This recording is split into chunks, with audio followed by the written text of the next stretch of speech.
pero todas las naciones del mundo tienen que creer en el evangelio predicado por el apóstol Pablo. El apóstol Pablo dice en Romanos 2, versículo 17, Romanos capítulo 2, versículo 16. El apóstol Pablo en Romanos 2, versículo 16 dice: en el día en que Dios juzgará por Jesucristo los secretos de los hombres conforme a mi evangelio. A mí. Mi evangelio. Con razón, lo está diciendo, tiene razón lo que está diciendo Pablo, porque el Señor se lo reveló a Pablo. O sea, Cristo, el evangelio se lo dio a Pablo. A él se lo dio, para predicarlo a nosotros los gentiles. Entonces, en Romanos 2, 16, dice, Romanos capítulo 2, versículo 16, dice: en el día en que Dios juzgará por Jesucristo los secretos de los hombres conforme a mi evangelio. Romanos capítulo 2, versículo 16. Mi evangelio. Mi evangelio. No lo está diciendo por presunción. En el día en que Dios juzgará por Jesucristo los secretos de los hombres conforme a mi evangelio. Romanos 2, 16. Ahí está, Romanos capítulo 2, versículo 16. Dice el apóstol Pablo: en el día en que Dios juzgará por Jesucristo los secretos de los hombres conforme a mi evangelio. O sea, el Señor Jesucristo le entregó el evangelio solamente al apóstol Pablo. Y está en 1 Corintios 15, versículo 1 al 6. Específicamente en el versículo 3 y 4. Entonces el apóstol Pablo dice en 1 Corintios 15, versículo 1 al 6: y os hago saber, hermanos, el evangelio que os prediqué. No los evangelios, no. El evangelio que os prediqué, en el cual estáis firmes, estáis en pie, en el cual sois salvos, si os asís a la palabra. Si os asís a la palabra que os prediqué, a no ser que en vano creísteis. Porque os transmití entre las primeras cosas lo que yo también recibí. Y aquí viene el evangelio. Ponga atención. Aquí viene. Este es el anuncio. Que Cristo murió por los pecados de nosotros, conforme a las Escrituras, y que fue sepultado, y que ha sido resucitado al día tercero, conforme a las Escrituras. Y que fue visto por Cefas, esto es por Pedro, luego por Jacobo, luego por los 12, y luego fue visto por más de 500 hermanos de una vez, de los cuales muchos de ellos aún viven y otros ya duermen. Y al final, como un abortivo, se me apareció a mí. Y cuando se le aparece Cristo a Saulo de Tarso, le cambia el nombre a Pablo. Y entonces Pablo recibe el evangelio de parte de Cristo y lo predica. Y está en 1 Corintios 15, versículos 3 y 4. Yo he dicho que el apóstol Pablo dice que entre la gente incrédula, entre la gente que es incrédula, este evangelio está encubierto. Porque por más que estas personas incrédulas oigan el evangelio, no lo van a creer. Entonces, dice el apóstol Pablo, 2 Corintios 4, versículos 3 y 4. Pero si nuestro evangelio está aún encubierto, entre los que se pierden está encubierto, en los cuales el Dios de este siglo, es decir, Satanás, cegó el entendimiento de los incrédulos para que no le resplandezca la luz del evangelio de la gloria de Cristo, el cual es la imagen de Dios. Entonces usted nunca... Esta es la razón por la cual usted nunca va a escuchar a un pentecostal en una plaza diciendo: Cristo murió por nuestros pecados conforme a las Escrituras, y que fue sepultado, y que ha sido resucitado al día tercero conforme a las Escrituras. Crea en este anuncio, crea que Cristo murió por los pecados suyos, mi estimado oyente. Jamás, nunca. No, los pentecostales predican Juan 3:16, porque de tal manera amó Dios al mundo que ha dado su Hijo unigénito para que todo aquel que en él crea no se pierda, mas tenga vida eterna. ¿Creer qué? Para que todo aquel que en él crea no se pierda, mas tenga vida eterna. Sí, lo dijo Cristo, pero ¿creer qué? ¿Creer qué cosa? Porque de tal manera, dijo el Señor Jesucristo, amó Dios al mundo que ha dado su Hijo unigénito para que todo aquel que en él crea. Sí, pero ¿creer qué? Para que todo aquel que en él crea no se pierda, mas tenga vida eterna. Hay algo específico que ha dicho Cristo, pero que no está en Juan 3:16. No está en Juan 3:16, no. Cristo ha dicho, Juan 10:28, yo le doy vida eterna. Juan 10:28. En la cruz del Calvario, cuando Cristo todavía estaba con vida, Cristo había ido a este lugar en forma invisible a los humanos. El alma de Cristo fue a pagar por nuestros pecados. El Salmo 22 dice: clamo a ti de día y no respondes, y de noche no hay para mí reposo. De día y de noche, de día y de noche. La gente nunca vio con los ojos que el alma de Cristo salió de su cuerpo y Él entró en la eternidad, en estado de desamparo eterno. Así se pagan los pecados con la muerte del alma. Cuando Cristo volvió a tomar su vida, Juan 19:28, leemos, sabiendo Jesús que ya todo estaba consumado. Pero ¿cómo si Cristo todavía no había muerto? No había muerto en la cruz físicamente. Y ya sabía que estaba todo consumado. Todo. Incluyendo la promesa que nos hizo, darnos vida eterna. Estaba consumada la vida eterna. Ahí la logró para nosotros. ¿Y por qué? Si todavía no había muerto. Su cuerpo todavía estaba moribundo en la cruz. Juan 19:28. Sabiendo Jesús que ya todo estaba consumado. Todo. Juan 19:28. Estaba todo consumado y Cristo todavía seguía con vida física crucificado en la cruz. Y ya sabía mentalmente aquí en su mente el Señor que ya todo estaba consumado. ¿Cómo se puede entender eso? La salvación del alma es por la fe. Y fe es convicción en lo que no se ve. Convicción en lo que no se ve. El alma de Cristo no se ve. En la cruz se veía su cuerpo, se veía su sangre, pero su alma no. Y yo lo he dicho una cantidad enorme de veces. Lo que ocurrió en la cruz del Calvario, con el alma de Cristo, es muy parecido a lo que ocurre en un pabellón quirúrgico. Cuando una persona la operan en un pabellón quirúrgico, en un quirófano, hay personas que la adormecen, le dan un somnífero, un intranasal,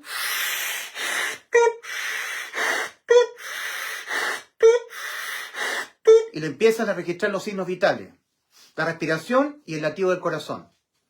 Y lo llevan sedado al paciente al pabellón quirúrgico, al quirófano. Entonces los médicos cirujanos empiezan a operar. Y hay veces que el paciente está tan débil y la operación es tan compleja que hay veces que el paciente sufre un paro cardiorrespiratorio. En el Salmo 22:14 leemos respecto del corazón de Cristo en la cruz del Calvario. Mi corazón fue como cera, derritiéndose en medio de mis entrañas. Salmo 22, Salmo capítulo 22, versículo 14. El paciente que está siendo intervenido quirúrgicamente sufre un paro cardiorrespiratorio. Inicialmente, en los instrumentos le están siendo registrados los signos vitales al paciente.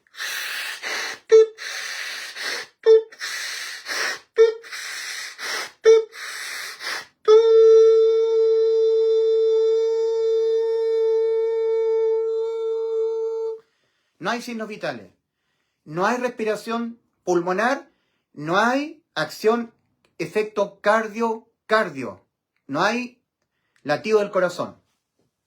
Entonces el paciente pierde los signos vitales. Por decirlo de otra manera, pierde la vida. Hay muerte clínica.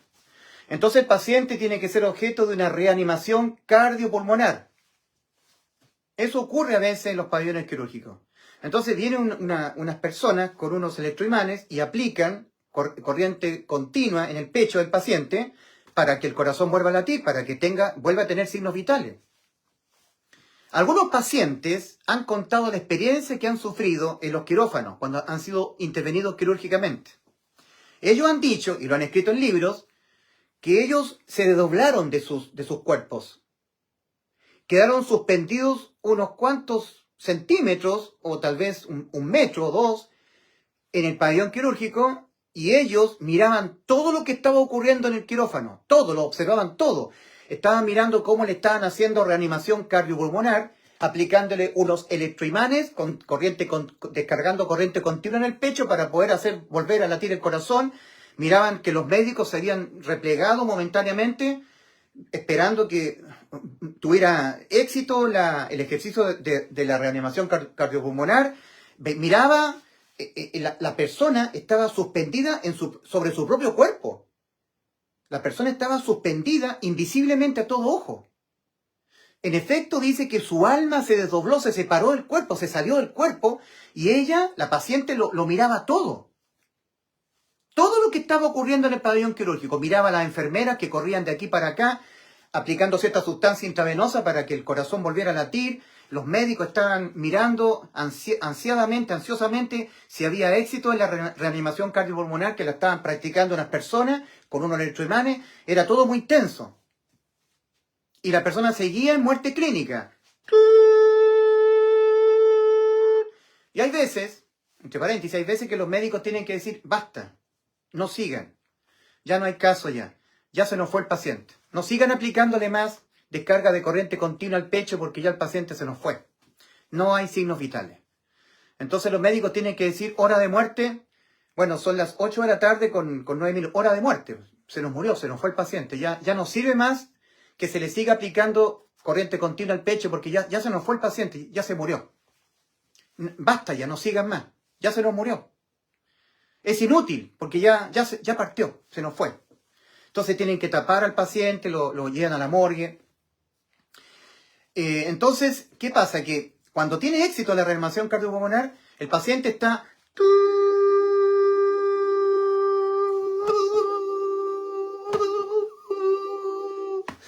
unos electroimanes que los frotan así para subir la intensidad de voltaje. Y de repente hay éxito en esta reanimación cardiopulmonar. Tiene éxito digamos, este ejercicio de reanimación cardiopulmonar, entonces el paciente...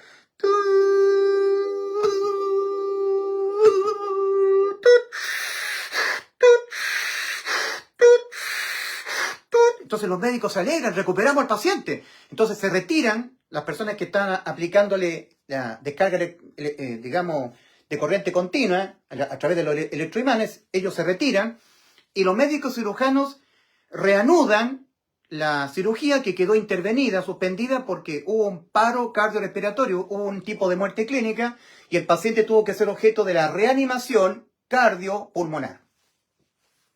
Cristo dijo en Juan 10, versículos 17 al 18, por esto me ama el Padre, porque yo tengo poder para poner mi vida y volverla a tomar. Nadie me la quita, yo de mí mismo la pongo. Tengo poder para ponerla y tengo poder para volverla a tomar.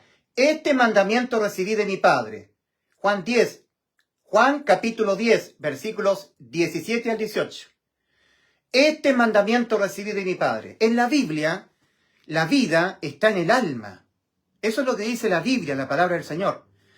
En Proverbios 4:23 dice, sobre toda cosa guardada, guarda tu corazón, porque de él mana la vida. Entonces, cuando un bebito está siendo gestado en el vientre, su cuerpecito, Dios pone el alma y empieza a latir el corazón. Entonces los médicos, cuando hacen la ecografía, dicen, mire, está latiendo el corazón del bebito, y se mueve, empieza a moverse, hay vida.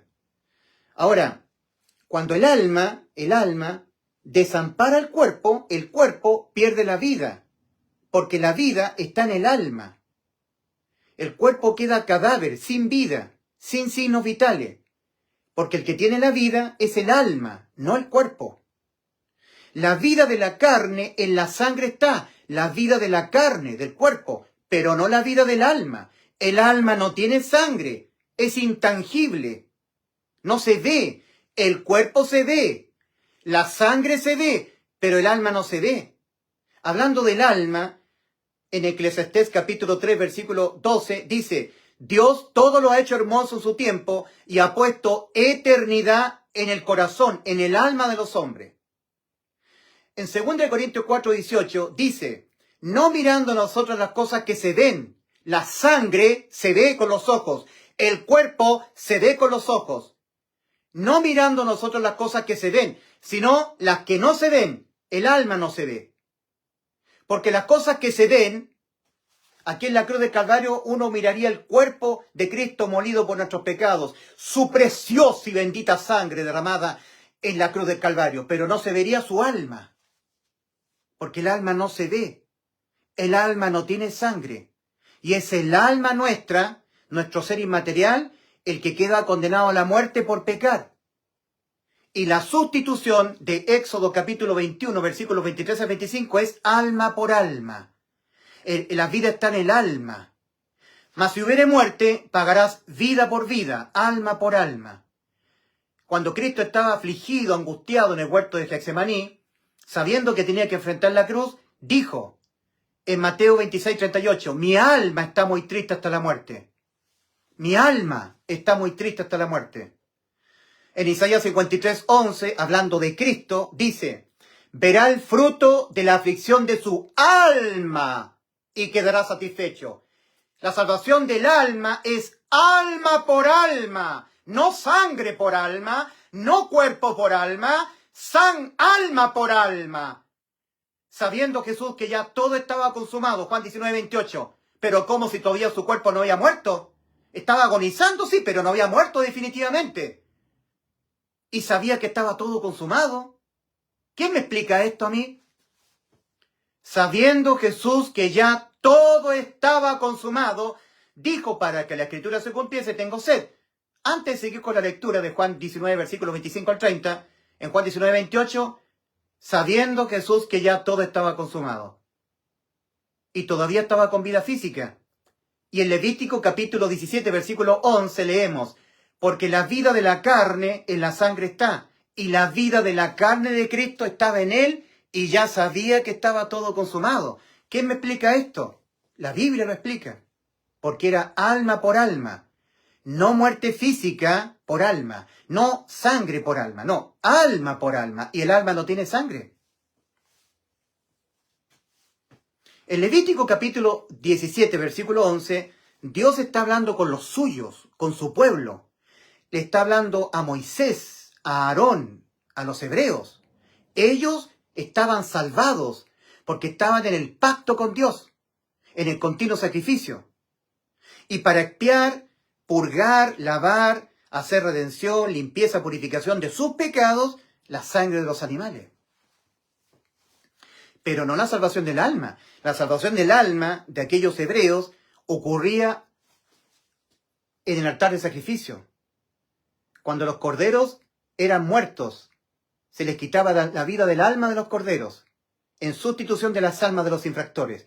En el continuo sacrificio, a la entrada del tabernáculo de reunión, a la entrada del templo de Salomón, a la entrada del templo de Herodes, ahí ocurría la salvación. Era vida por vida. Un animal inocente moría en vez del infractor. Y luego, al fondo del tabernáculo o al fondo del templo, en el lugar santísimo, era vertida la sangre de la expiación para hacer expiación por los pecados del pueblo que estaba en el pacto. La sangre nunca era para salvar el alma, era para limpiar las almas ya salvadas de sus pecados que cometen en su condición de tener la vida eterna. Mientras el pueblo de Israel iba en su éxodo por el desierto al Canaán terrenal, tenían que el sumo sacerdote una vez al año entrar con sangre ajena y vertirla sobre el propiciatorio para hacer expiación por los pecados del pueblo del pacto, el pueblo santo. No para hacer expiación de los pecados de los amonitas, de los eteos, de los jebuseos, de los amorreos. No, ellos no estaban en el pacto. Hoy en día, los que estamos en el nuevo pacto, cuando pecamos, la sangre de Cristo nos limpia los pecados de nosotros que estamos en el nuevo pacto. Y al estar en el nuevo pacto tenemos vida eterna ya. Ya entramos por la puerta estrecha. Y nuestro éxodo por este mundo, por este desierto, al Canaán celestial, el sumo sacerdote que es Cristo entró en nosotros y con su propia sangre nos va limpiando nuestros pecados. En Hebreos capítulo 9, versículos 11 al 12, dice, Hebreos capítulo 9, versículos 11 y 12, dice, aquí ustedes lo pueden, aquí lo pueden leer ustedes, este es el original. Más Cristo dice, habiéndose presentado una vez, ¿ya? A ver, dice, más Cristo, habiéndose presentado sumo sacerdote de los bienes llegados, de los bienes venideros, a través de más y a través de mayor y más perfecto tabernáculo no hecho a mano, esto es, no de esta creación, ni mediante sangre de machos cabríos y de terneros, sino mediante la propia sangre, entró de una vez por todas en los santos. Los traductores católicos han tergiversado esta expresión del original y han puesto en el lugar santísimo.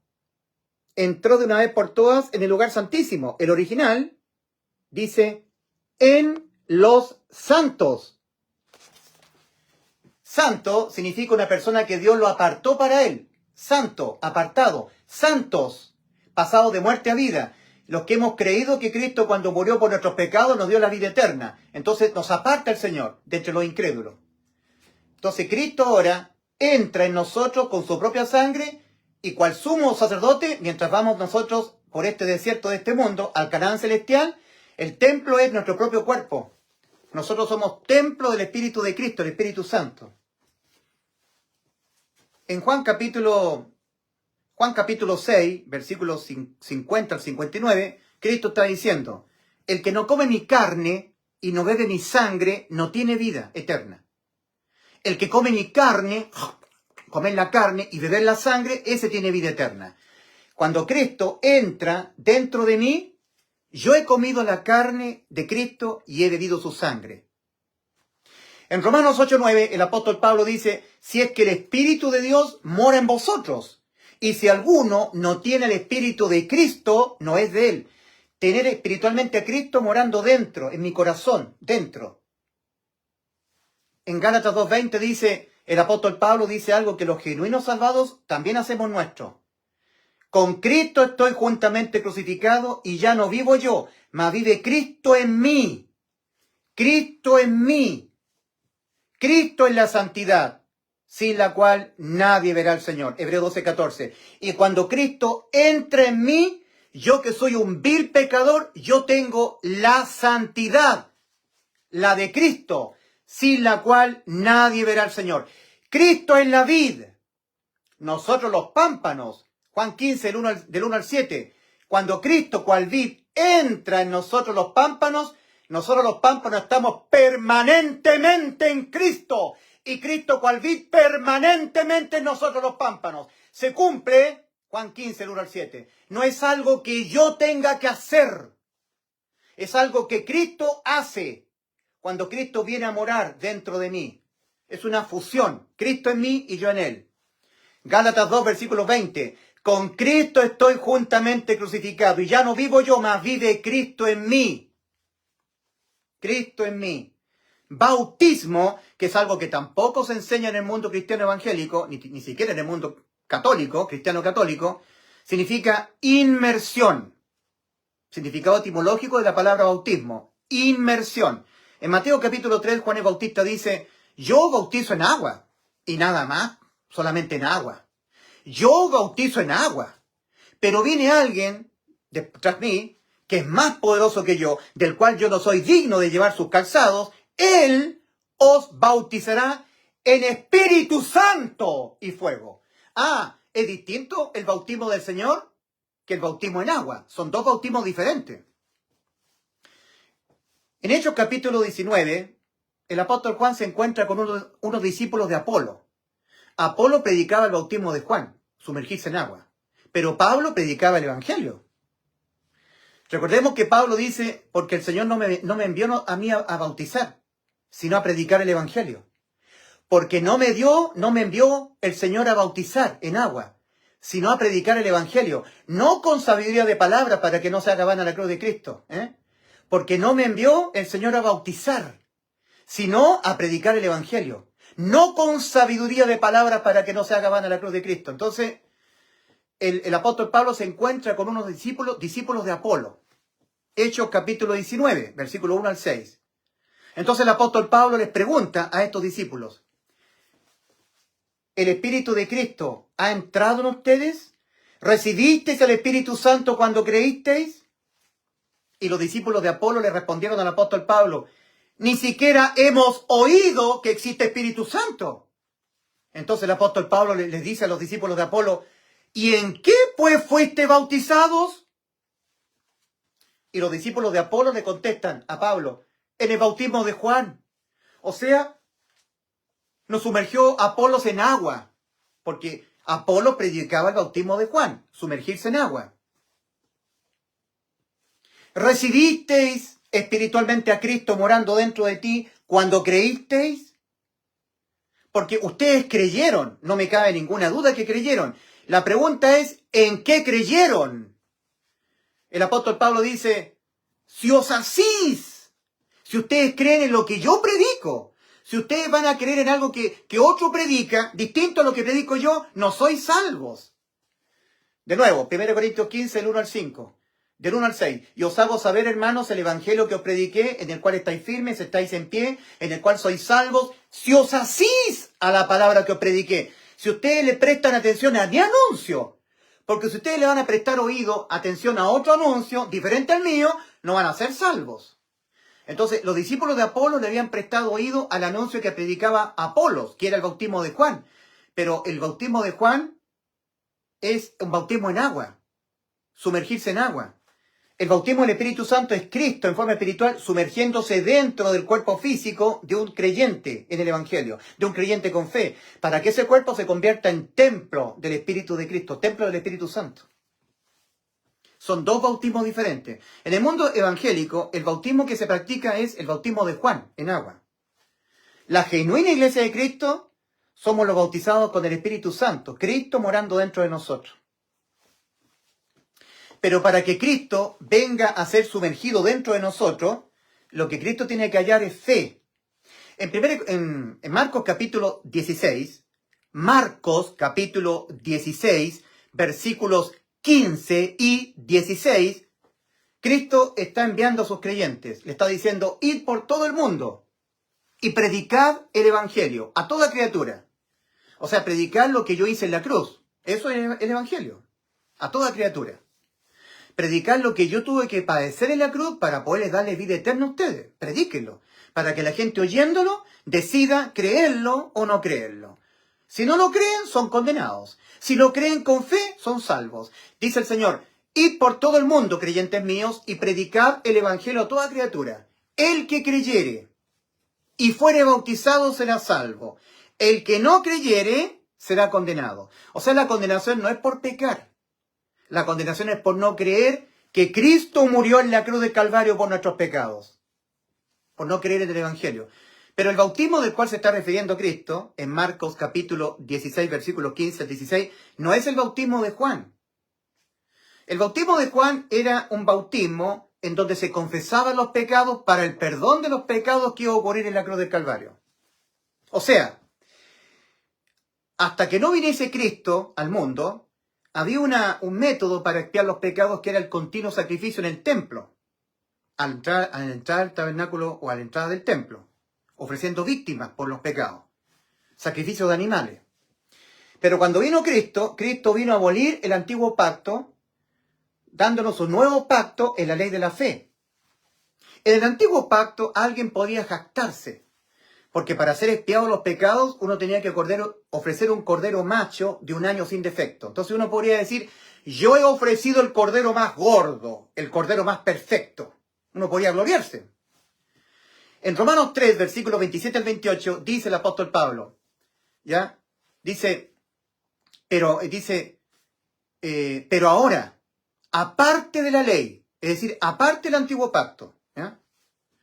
Dice, en Romanos 3, versículos 27 al 28, para que nadie se gloríe, para que nadie se jacte. Dice, Romanos 3, versículos 27 al 28, dice, ¿dónde pues está la jactancia? ¿Dónde queda la jactancia? ¿Dónde pues está la jactancia? Queda excluida. ¿Por cuál ley?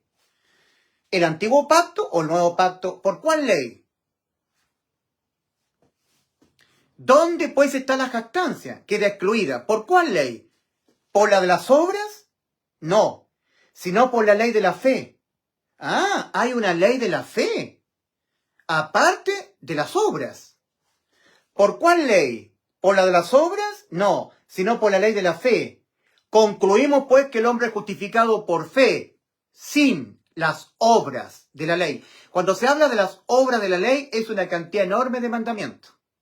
Porque la ley que Dios le dio a Moisés para el pueblo de Israel en el monte Sinaí, no es solamente los 10 mandamientos escritos en tablas de piedra, es una cantidad enorme de mandamientos, decretos, estatutos, una cantidad enorme de mandamientos. Ley de los mandamientos. La gente se confunde y piensa que solamente son los 10 mandamientos que Dios le dio en las tablas de piedra a Moisés para entregárselos a los judíos. No, son los 10 mandamientos y una cantidad infinita de ordenanzas, decretos, estatutos que habían que obedecer. Entonces, en Romanos 3, versículos 27 al 28, dice el apóstol, ¿dónde pues está la jactancia? ¿Dónde está? ¿Queda excluida? ¿Por cuál ley? ¿Por la de las obras? No, sino por la ley de la fe. Concluimos pues que el hombre es justificado por fe sin las obras de la ley. Entonces, en el antiguo pacto, para expiar los pecados y quedar salvado y poder ir al cielo y no al infierno, uno podía ofrecer un cordero macho de 1 año sin defecto, el mejor cordero, el más perfecto, y podía jactarse. Pero en el nuevo pacto, no. Recordemos Efesios capítulo 2, versículos 8 y 9. Porque por gracia, significa porque a través de un regalo, de un obsequio, sin pedirte nada a cambio, no participan tus méritos. Nunca. Es por gracia. Es un regalo, es una dádiva a la vida eterna. Porque por gracia habéis sido salvados, mediante la fe. Y esto no de vosotros, pues de Dios es el don. De Dios es el obsequio, la dádiva. No por obras para que nadie se jacte, se gloríe. Entonces la vida eterna es una dádiva, es un don en Cristo Jesús. Es un regalo, es un obsequio. Y porque la vida eterna es un obsequio, una dádiva, Romanos 6, 23, todas las religiones son diabólicas. Porque la religión le hace entender al ser humano que para irse al cielo hay que hacer algo. Hay que negociar. Yo le tengo que entregar algo al Señor, le entrego mi vida. Le entrego una vida en devoción, le entrego dejar de ser tibio, yo le entrego perseverar, le entrego guardar los mandamientos, le entrego estar permanentemente yo cual pan para la vid, le entrego dejar de ser tibio, yo le entrego algo a cambio de la vida eterna. Entonces eso ya no es una dádiva, ya no es un obsequio, ya eso es religión. La religión es el intento humano por reconciliarse con Dios a través de los méritos personales. ¿Y cómo es la reconciliación del hombre para con Dios a través de Cristo? 2 Corintios 5, 19. Que Dios estaba en Cristo, reconciliando consigo al mundo, no tomándoles en cuenta a los hombres sus pecados, tampoco tomándoles en cuenta a los hombres sus obras de justicia. Cristo, para poder justificar al injusto, ¿qué le toma en cuenta? ¿Qué es lo que le toma en cuenta el Señor al injusto para poderlo justificar, poderlo declarar justo? Su fe, nada más que su fe. No le toma en cuenta sus pecados, porque somos pecadores y vamos a pecar hasta que nos muramos, y un pecado por sí solo nos condena a la muerte al alma.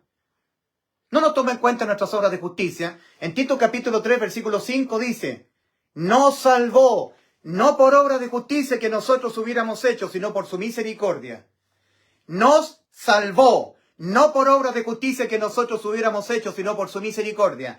Tito capítulo 3, versículo 5. Nos salvó, no por obras de justicia que nosotros hubiéramos hecho, sino por su misericordia. Cristo, lo único que le toma en cuenta al injusto para poderlo justificar ante el Padre, no son sus pecados. 2 Corintios 5, 19, que Dios estaba en Cristo reconciliando consigo al mundo, no tomándoles en cuenta a los hombres sus pecados. Tampoco tomándoles en cuenta a los hombres sus obras de justicia. Tito capítulo 3, versículo 5, Cristo nos salvó, no por obras de justicia que nosotros hubiéramos hecho, sino por su misericordia. Misericordia significa no recibir yo lo que yo merezco. Lo que yo merezco por mis pecados es la muerte de mi alma. Gracia, recibir lo que yo no merezco. Yo no merezco ir al cielo. Me lo da por gracia, regalo, la dádiva, el obsequio. O sea, si yo mato, robo, fornico, me acuesto con prostituta, soy un tibio, no persevero con el pan, no permanezco con el pan para la vida, no guardo santidad, me voy a tomar alcohol, fumar, pero yo me arrepiento, reconozco, cambio mis pensamientos, reconozco que por haber pecado mi alma quedó sentenciada a la muerte. Y que una vez que mi alma quedó sentenciada a la muerte, ya no hay nada que yo le pueda ofrecer a Dios a cambio de que mi alma deje de estar sentenciada a la muerte. Me arrepiento. Reconozco que por haber pecado mi espíritu murió. Estoy muerto espiritualmente. Y los muertos no tienen contacto con Dios. Dios no es Dios de muertos espirituales. Dios es Dios de vivos. Mateo 22, 32. Necesito que Dios me haga nacer mi espíritu de nuevo. Lo necesito. Me he reconocido como estoy. He cambiado radicalmente mi forma de pensar respecto de cómo yo pienso que me encuentro ante Dios. Yo pienso que me encuentro moralmente corrompido porque por eso pequé. Y seguiré pecando hasta que yo me muera porque estaré moralmente corrompido hasta que yo me muera. La ley del pecado que está en mis miembros está en mi cuerpo. Romanos 7, versículos 14 a 25, el apóstol Pablo. El apóstol Pablo, el Señor Jesucristo lo entregó como modelo a la iglesia, el ejemplo a seguir. 1 Timoteo 1, 15, 16. 1 Timoteo capítulo 1, versículos 15 al 16. El apóstol Pablo. Palabra fiel y digna de ser recibida por todos, que Cristo Jesús vino al mundo a salvar pecadores, de los cuales yo soy el primero, el principal. No que yo era pecador y ya no peco más. No, eso es santurronería religiosa. Yo sigo siendo un pecador. Yo soy el principal, el primero de los pecadores. Y por esto, porque yo soy el primero de los pecadores, por esto fui recibido misericordia, para que Dios mostrase en mí, el principal, el primero de los pecadores, toda su clemencia, su misericordia, para modelo, para ejemplo, dicen los traductores, para modelo de los que van a creer en Él para vida eterna. El Señor Jesucristo puso al apóstol Pablo como modelo. Y el apóstol Pablo dice en Romanos capítulo 7, versículos 14 a 25. Está escribiendo Pablo su carta a los hermanos en Roma, a los romanos, a la iglesia en Roma. Hermanos, sabemos que la ley es espiritual, mas yo, Pablo, soy carnal, vendido al pecado. Porque lo que hago no lo entiendo, pues no hago lo que quiero, sino lo que aborrezco, eso hago. Y si hago lo que yo no quiero, ya no lo hago yo, sino el pecado que mora en mí. Porque según el hombre interior, el nuevo ser creado en Cristo Jesús, cuando Pablo pasó de muerte a vida, porque según el hombre interior me deleito en la ley de Dios, pero veo otra ley en mis miembros que se revela contra la ley de mi mente y que me lleva cautivo a la ley del pecado que está en mis miembros. Miserable de mí, ¿quién me librará de este cuerpo de muerte? El genuino salvado sabe que es un inmundo y perverso pecador sustituido en la cruz del Calvario por Cristo. Toda la gloria es para Cristo, cero gloria es para el ser humano, para que nadie se gloríe. Y los pentecostales se glorían, los católicos se glorían, los calvinistas se glorían, los adventistas se glorían, los luteranos se glorían, las religiones se hacen que el hombre se gloríe. Yo dejé de ser tibio, yo guardé santidad, yo estoy permaneciendo con el pan de David, yo estoy perseverando, más el que persevera hasta el fin, este será salvo, Mateo 24:13. No, querido amigo. La vida eterna en Cristo Jesús es un obsequio, una dádiva. Romanos 6:23. Porque la paga del pecado es muerte, mas la dádiva de Dios, el obsequio, el regalo es vida eterna en Cristo Jesús, Señor nuestro. Y todas las religiones te impiden entrar al cielo. Te hacen estar dependiendo de algo más que tú tengas que hacer aparte de lo que fue consumado en la cruz de Calvario por Cristo, que es la vida eterna, para que tú puedas entrar. Y eso te impide la fe. Porque si tú estás dependiendo de algo más que tengas que hacer tú no has creído con fe, estás en las obras. Estás obrando algo más. En 2 Corintios 13:5 dice el apóstol Pablo, examinaos, todos los que dicen que creen en Cristo, examinaos a vosotros mismos si estáis en la fe. Probaos a vosotros mismos, o no conocéis a vosotros mismos que Jesucristo está en vosotros, a menos que Cristo no esté morando dentro de ti, a menos que hayáis sido reprobados en cuanto a la fe, a menos que hayáis creído, pero sin fe creíste en vano. Eres un cristiano evangélico o un cristiano católico, exento de fe en el evangelio. Porque nunca siquiera has oído el evangelio. ¿Cómo lo vas a creer si nunca lo has oído? Entonces, o estás en la fe o estás en las obras. Examinaos a vosotros mismos si estáis en la fe. 2 Corintios 13:5. O estás en la fe, entonces significa que tú entraste, fuiste justificado, ya tienes la vida eterna, Cristo entró en ti. Y el que tiene a Cristo tiene la vida. El que tiene al Hijo tiene la vida. 1 Juan 5:12. Y si no estás en fe, entonces estás procurando ser salvo. Estás procurando entrar. Estás en las obras. Eres un religioso. Eres un pentecostal. Eres un adventista. Eres un calvinista. Seguidor de Paul Washer, John MacArthur. Eres un calvinista. Eres un presbiteriano. Eres un adventista que está siguiendo a Elena de White, sabatista, guardando el sábado. Eres un religioso, eres un católico, eres un religioso evangélico o católico, da lo mismo, es el mismo estiércol con diferente olor. Estás en las obras, no estás en la fe. Al estar en la fe, Cristo te justificó, te hizo entrar por la puerta estrecha y te selló. Te selló porque oíste el evangelio y lo creíste con fe. Efesios capítulo 1, versículos 13 y 14. Efesios capítulo 1, versículos 13 y 14. El apóstol Pablo está escribiéndole a la iglesia que estaba en Éfeso, le está diciendo lo que a ellos ya les había ocurrido. Se lo está explicando, para que quede registrado y también nosotros lo aprendamos. En Él, en Cristo también vosotros, Efesios. En Él, en Cristo, también vosotros. Primer acto, habiendo oído la palabra de verdad, el evangelio de vuestra salvación. Habiendo oído la palabra de verdad, el evangelio de vuestra salvación. Es el primer acto. Habiendo oído la palabra de verdad, el evangelio de vuestra salvación. Segundo acto. Habiendo creído en él, habiendo creído en el evangelio de nuestra salvación. Tercer acto.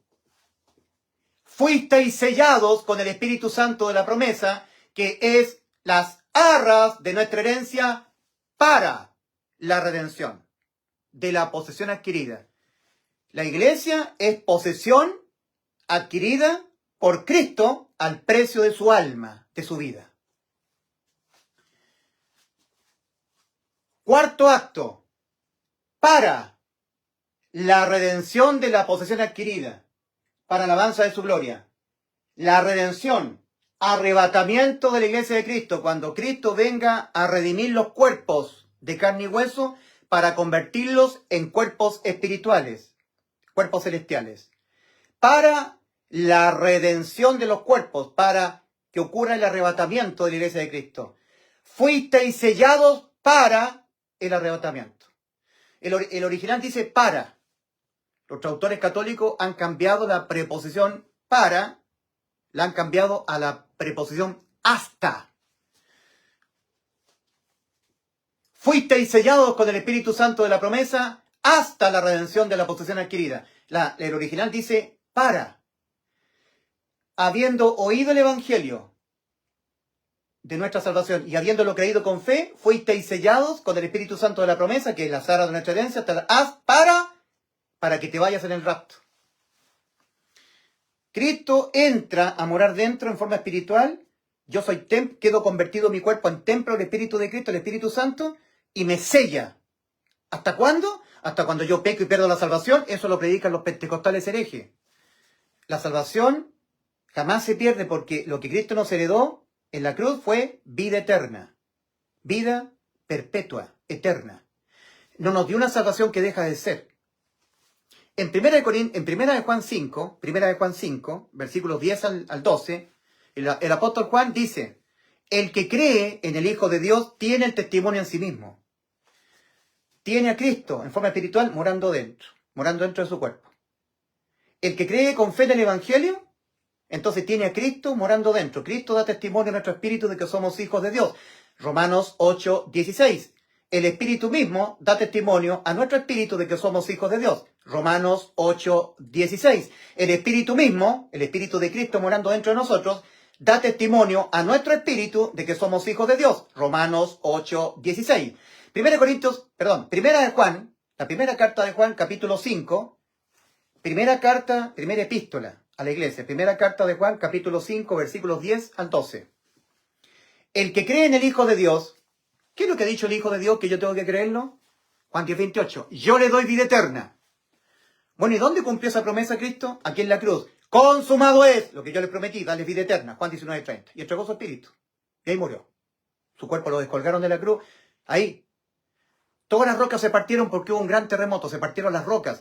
Algunos cuerpos de los santos del Antiguo Testamento aparecieron a muchos en la ciudad de Jerusalén. El velo del templo se rasgó de arriba abajo. O sea, hubo gigantescos prodigios cuando Cristo dijo: consumado es, y entregó su espíritu. Está consumado lo que yo les prometí, dale vida eterna. Eso fue lo que Cristo dijo. Yo les doy vida eterna. Juan 10, 28. Y en la cruz, a gran voz dijo: consumado es, y entregó su espíritu. Y hubo un gran terremoto, las rocas se partieron, algunas tumbas de los santos del Antiguo Testamento aparecieron a muchos en la ciudad de Jerusalén, el velo del templo se rasgó de arriba abajo. Eso es lo que está escrito en los evangelios. Consumado es, dijo Cristo. Está consumada la vida eterna que yo les prometí. Entonces, dice 1 Juan 5, versículos 10 al 12, el que cree en el Hijo de Dios, o sea, el que cree que ya tiene vida eterna, el que cree en el Hijo de Dios tiene testimonio en sí mismo. Tiene a Cristo mismo morando en forma espiritual dentro de él. El que no cree a Dios le ha hecho mentiroso, porque no ha creído en el testimonio que Dios ha dado acerca de su Hijo. Y este es el testimonio, que Dios nos ha dado vida eterna, no una salvación que deja de ser. No, Dios nos ha dado vida eterna, no una salvación que se pierde, que deja de ser, como lo predican los herejes pentecostales. Dios nos ha dado vida eterna y esta vida está en su Hijo. El que tiene al Hijo tiene la vida. 1 Juan 5, versículo 14. No, 1 Juan 5, versículo 12. El que tiene al Hijo tiene la vida. El que no tiene al Hijo de Dios no tiene la vida. Versículo 13, 1 Juan 5, 13. Estas cosas os he escrito a vosotros que creéis. A Cristo hay que creerle con fe. Porque la justificación no es por creer, es por creer con fe. Estas cosas os he escrito a vosotros que creéis en el nombre del Hijo de Dios para que sepáis que tenéis vida eterna. Cuando yo le pregunto a un adventista, a un bautista, a un hermano libre, a un testigo de Jehová, a un mormón, a un bautista, adventista, presbiteriano, calvinista, pentecostal, de todas las religiones evangélicas, ¿usted tiene vida eterna? ¿Usted que es un evangélico tiene vida eterna? Y quedan así, dicen, sí, pero si me porto bien. No, sí, pero si triunfo, tengo que perseverar. Sí, pero si yo dejo el pecado, si yo no... ¿Qué es lo que es fe? Certeza de lo que se espera. ¿Tiene usted certeza de lo que le espera después de morir físicamente? Certeza, no, porque yo soy pentecostal, yo estoy tratando de perseverar, permaneciendo con el pan para la vida, porque si no, soy cortado, echado al fuego. Entonces, estando así, la persona está sin fe, está en las obras, no está en la fe. Señor pentecostal, señor bautista, amigo que usted es de los hermanos libres, que se congrega ahí en los hermanos libres, usted que es cristiano, que cree en Cristo, ¿tiene usted vida eterna? Responden ellos, sí, pero no estoy plenamente convencido. Eso es lo que pasa en el corazón de los evangélicos. Sí, pero yo tengo que estar guardando santidad, dejando el pecado, tengo que estar perseverando, tengo que dejar la tibieza porque los tibios los vomita en la boca, por cuanto eres tibio, ¿verdad? Apocalipsis 3:16. Tengo que estar perseverando porque en Mateo 24:13 dice, más el que persevera hasta el fin, este será salvo. Yo no tengo que pecar porque si peco pierdo la salvación. O sea, estoy dependiendo de mí todavía, de yo, los méritos míos, que Dios me los tome en cuenta para por fin, según yo, ser salvo. En este sentido, toda persona que dice creer en Cristo, porque los demás, los millones y millones que son totalmente agnósticos, ateos, van todos marchando al infierno. De los poquitos que dicen creer en Cristo, del mundo cristiano, en base a esto que estoy hablando yo, de la fe, basta que Dios le detecte a un cristiano la más mínima dependencia de Él en cuanto a la salvación del alma, de Él. Para que Dios le impute, juzgue Dios a este cristiano evangélico, de que ese cristiano evangélico todavía se encuentra dependiendo de él o de ella para la salvación de su alma. Y por tanto, eso es prueba contundente, categórica, de que esa persona cristiana nunca creyó que Cristo le salvó. Cuando Cristo dijo consumado es en la cruz del Calvario y murió. Porque si esa persona cristiana hubiese creído que en la cruz Cristo le salvó de ir al infierno, le dio la vida eterna, este cristiano no se encontraría todavía dependiendo de él para por fin, según él, ser salvo. ¿Me entienden? Es la prueba terminal, categórica. En cuanto a la salvación del alma, de las personas cristianas, basta que Dios le detecte la más mínima dependencia de la persona en cuanto a la salvación de su alma, para que Dios le impute a esa persona que esa persona todavía se encuentra dependiendo de ella, para según ella por fin ser salva, y por tanto no creyó que ya Cristo le salvó en la cruz. Porque si esa tal persona hubiese creído que ya Cristo le salvó en la cruz, para él ser salvo no estaría dependiendo de él, dependiendo de dejar la tibieza, de guardar santidad, de perseverar, de congregarse, diezmar, para por fin, según él, ser salvo. ¿Me entienden? O sea, en cuanto a la salvación del alma, para todo el mundo cristiano, basta que Dios, a gente del mundo cristiano, le detecte la más mínima dependencia de ella. La más mínima dependencia de ella, en cuanto a la salvación de su propia alma, de la persona de ella. Para que Dios le impute a esa persona, que esa persona todavía se encuentra dependiendo de ella, en cuanto a la salvación del alma de ella. Y por lo tanto, no creyó que ya Cristo le salvó. Porque si esa tal persona cristiana hubiese creído que ya Cristo le salvó, esa persona para ser salva no estaría dependiendo de ella, para por fin, según ella, ser salva. En Tito capítulo 3, versículo 5 leemos, nos salvó, no por obras de justicia para que nadie se gloríe. Ya nos salvó en la cruz, cuando dijo consumado es. En Efesios 2, versículo 8 y 9, Efesios capítulo 2, versículos 8 y 9, voy a volver a citar del original. Dice, porque por gracia habéis sido salvados. ¿Mm? Porque por gracia habéis sido salvados, mediante la fe, y esto no de vosotros, pues es don de Dios, no por obra para que nadie se gloríe, para que nadie se jacte en su presencia. La palabra es habéis. Entonces los traductores le cambiaron el tiempo verbal y le pusieron sois, como queriendo decir ahora. Porque por gracia sois salvos. No, habéis sido ya, hace 2000 años en la cruz. Ahora la condena es por no creer. Cristo dijo, Juan 3:18, el que en él cree no es condenado, pero el que no cree ya ha sido condenado, porque no ha creído en el nombre del unigénito Hijo de Dios. La condena no es por ser pecador, no es porque tú seas una persona que te vayas con prostitutas, que seas un mentiroso, un borracho, un mal marido, un hombre malo, no. Es por no creer en Cristo. ¿Qué es lo que dijo Cristo? Yo le doy vida eterna. ¿Dónde lo dijo? Juan 10:28. ¿Y dónde lo cumplió? En la cruz. Consumado es, y entregó su espíritu. Juan 19:30. Entonces tú tienes que creer que Cristo te dio vida eterna, sin tomarte en cuenta a ti ninguna cosa tuya, solamente tu fe. Ahora, yo he dicho, en el ejemplo que inicié, de que un andinista, digamos, un escalador, él pensaba él que quedaban 15 metros más, y estaba colgado él, se le acabó la cuerda, y él pensaba que le quedaban 15 metros más para llegar al suelo, al piso. Entonces él decía, no me puedo soltar. O sea, él no creía, nunca creyó posible que al soltarse, él iba a salvar su vida. Porque los pensamientos de él estaban equivocados. Porque él pensaba que le faltaban 15 metros. Si se soltaba, iba a morir, reventado en el suelo. Porque 15 metros de altura, reventado en el suelo, muerto. Pero la realidad no era que faltaban 15 metros. La realidad es que a él le faltaban 60 centímetros. Sus pies estaban a 60 centímetros del suelo. Pero como él pensaba en forma equivocada, no podía creer, le era imposible creer que al soltarse de la cuerda iba a caer al suelo e iba a salvar su vida. Porque la realidad es que faltaban 60 centímetros y no 15 metros como él pensaba. Arrepentimiento, cambio de los pensamientos. En términos generales, así para que se entienda en términos generales, ese arrepentimiento que Dios demanda en Marcos 1:15, arrepentíos y creed en el Evangelio, o en Lucas 13, versículo 1 al 5, si no os arrepentís, todos pereceréis igualmente. O en Hechos 17, versículos 30 al 31, cuando el apóstol Pablo empieza a decir, pero Dios, habiendo pasado por alto los tiempos de esta ignorancia, ahora manda a todos los hombres en todo lugar que se arrepientan, por cuanto ha establecido un día en que juzgará al mundo con justicia, por aquel varón a quien designó, habiendo dado fe a todos, con haberle levantado de los muertos. Hechos 17, versículos 30 y 31. Bueno, o lo que dice el apóstol Pablo a Timoteo, que Dios les conceda que se arrepientan para conocer la verdad y escapen del lazo del diablo en que están cautivos a voluntad de él.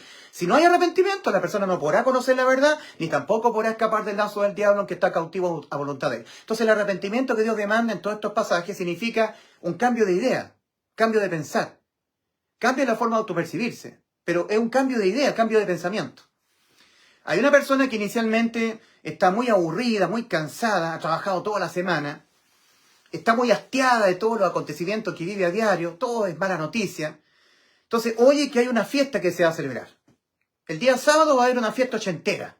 Se va a escuchar música de nuestros años, la música que nos gusta a nosotros, del grupo ABBA, del grupo de los Jackson 5, música disco, me encanta, es de mi generación. Y se van a reunir personas de tu misma edad. Entonces alguien le está avisando, lo está invitando a ir a una fiesta, el día sábado. Entonces él dice, me parece buena idea asistir a la fiesta. Porque me voy a relajar, me voy a olvidar de los problemas, me voy a juntar con amigos de la misma edad mía, vamos a conversar temas que nos atañen a nosotros, de nuestra propia generación, vamos a recordar cosas del pasado, cuando éramos jóvenes. Yo creo que es buena idea asistir a la fiesta.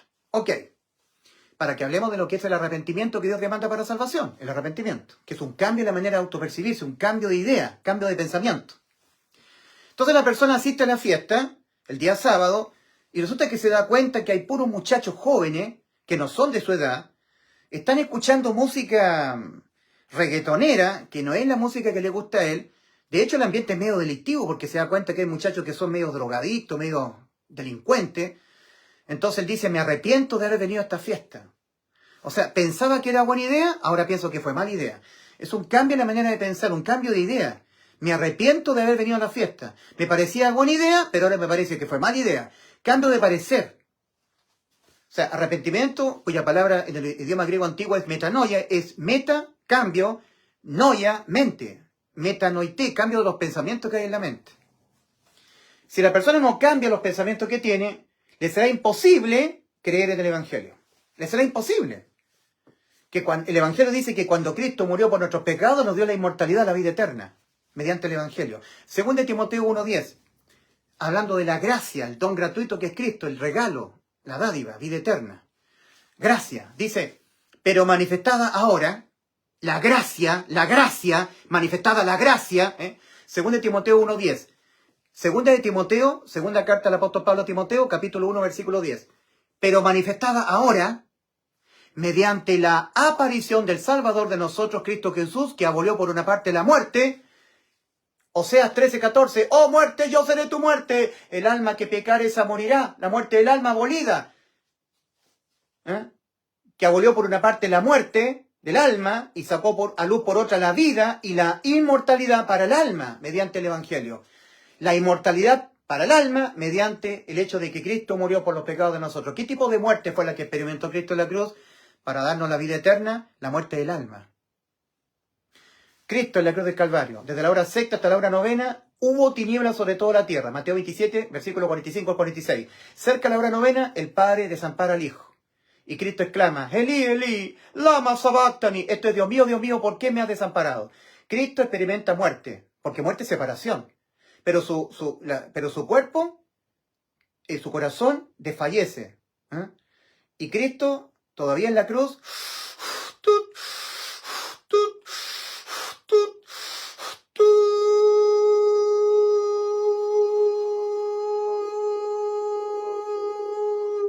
clamo a ti de día y no respondes, y de noche no hay para mi reposo. Salmo 22, versículo 1 y 2.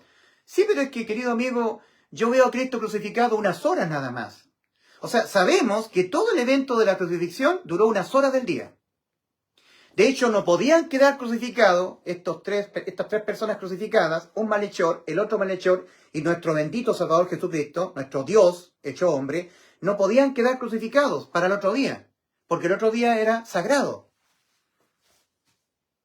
Le quebraron las piernas a un malhechor al costado, le quebraron las piernas al otro malhechor, pero cuando llegaron a Cristo lo vieron muerto. No le quebraron huesos suyos, como estaba escrito en las profecías. Solamente le atravesaron su corazón con una lanza y salió sangre y agua.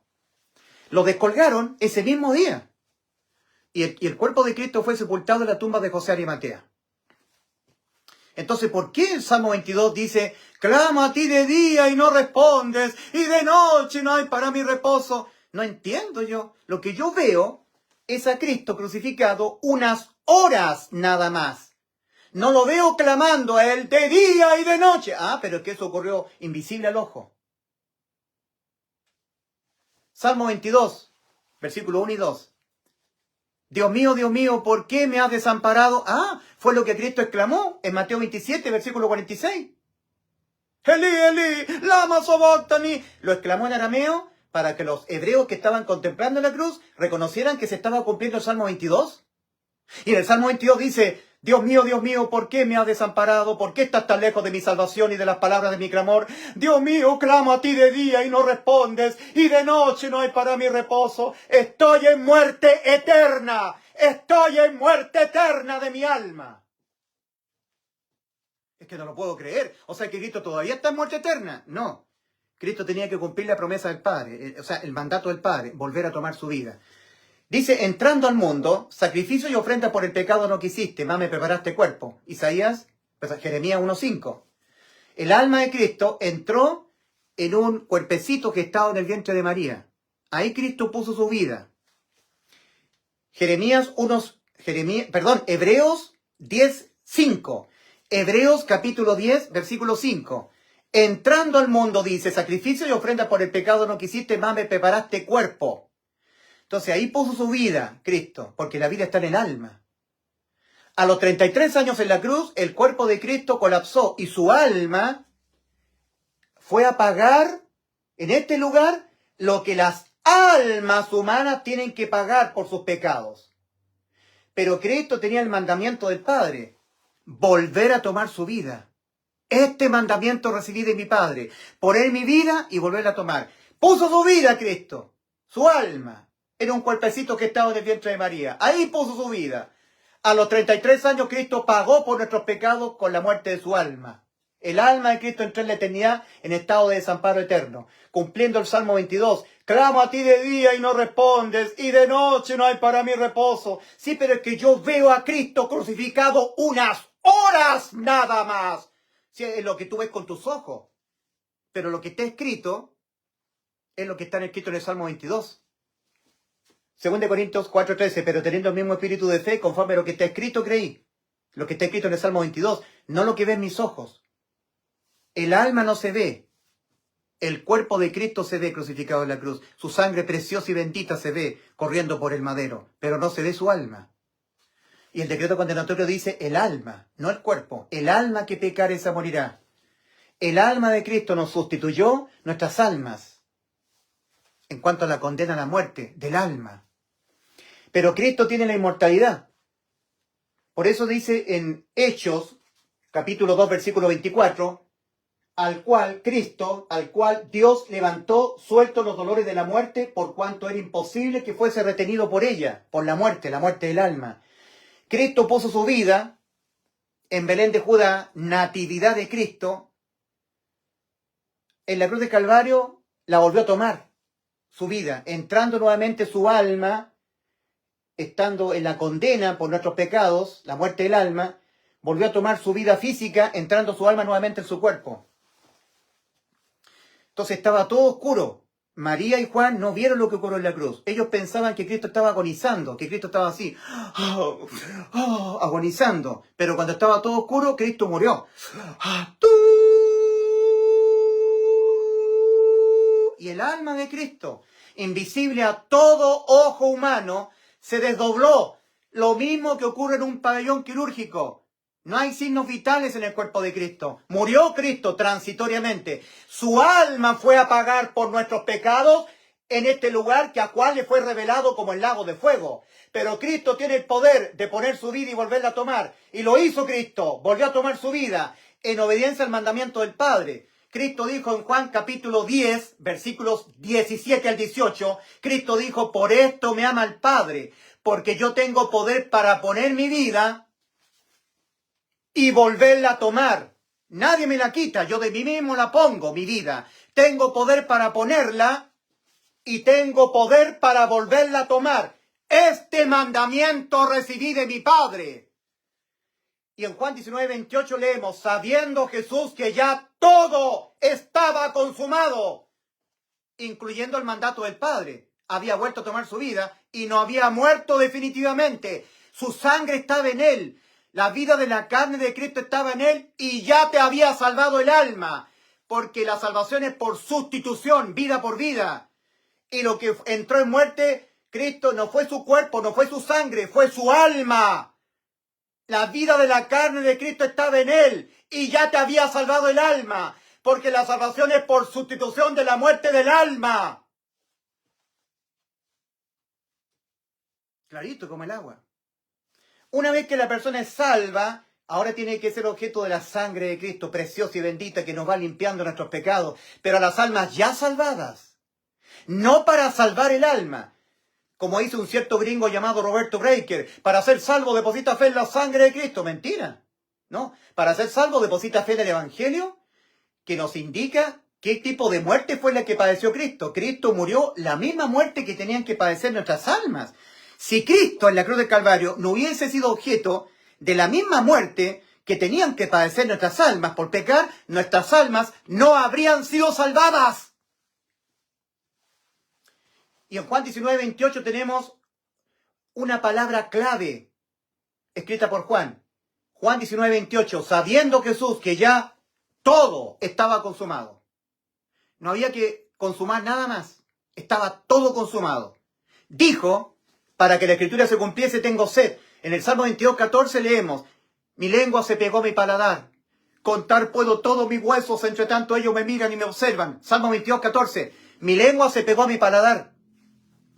Cristo no podía esbozar a gran voz lo que ya sabía que estaba todo consumado, porque su lengua se había pegado al paladar. Entonces, en Juan 19, versículo 28, leemos: sabiendo Jesús que ya todo estaba consumado, dijo, para que la escritura se cumpliese, tengo sed. Y estaba allí una vasija llena de vinagre, dice Juan 19, versículo 25 al 30, y los soldados romanos, empapando una esponja en vinagre, se le acercaron a la boca. Y cuando Cristo hubo probado el vinagre, exclamó a gran voz: Finish. Tetelestai. Consumado es. Y entregó su espíritu. Padre, en tus manos encomiendo mi espíritu. Entregó su espíritu. Y hubo un gran terremoto y las rocas se partieron. Las tumbas de algunos santos del Antiguo Testamento se abrieron y muchos santos salieron resucitados y aparecieron a muchos en la ciudad de Jerusalén. El velo del templo se rasgó de arriba abajo. El centurión romano, viéndolo todo, dijo: verdaderamente este hombre era hijo de Dios. Consumado es. Exclamó lo que ya sabía que estaba consumado. ¿Qué es lo que estaba ya consumado? Todo consumado. No había muerto Cristo todavía definitivamente y ya sabía que estaba todo consumado. Juan 19, 28. Sabiendo Jesús que ya estaba todo consumado, dijo, o sea, no había muerto todavía. Dijo, para que la escritura se cumpliese, tengo sed. No había muerto porque tenía sed, tenía que tomar vinagre. La vida de la carne de Cristo estaba en él. Y ya sabía que estaba todo consumado. Entre otras cosas, la promesa que nos hizo darnos vida eterna estaba consumada antes de morir físicamente. Y la vida de la carne, la sangre está. Y la vida de la carne de Cristo estaba en él. Y ya sabía que estaba todo consumado. Esta es la prueba más contundente, bíblicamente hablando, que la salvación fue de nuestras almas. En sustitución, alma por alma. No sangre por alma. No sangre por alma, alma por alma. Lo que pasa es que hay gente que nunca se ha arrepentido para salvación. Nunca ha pensado que su alma quedó condenada a la muerte en el lago de fuego por pecar. Entonces él no renuncia a sus méritos. Entonces hablamos del santurronerío religioso.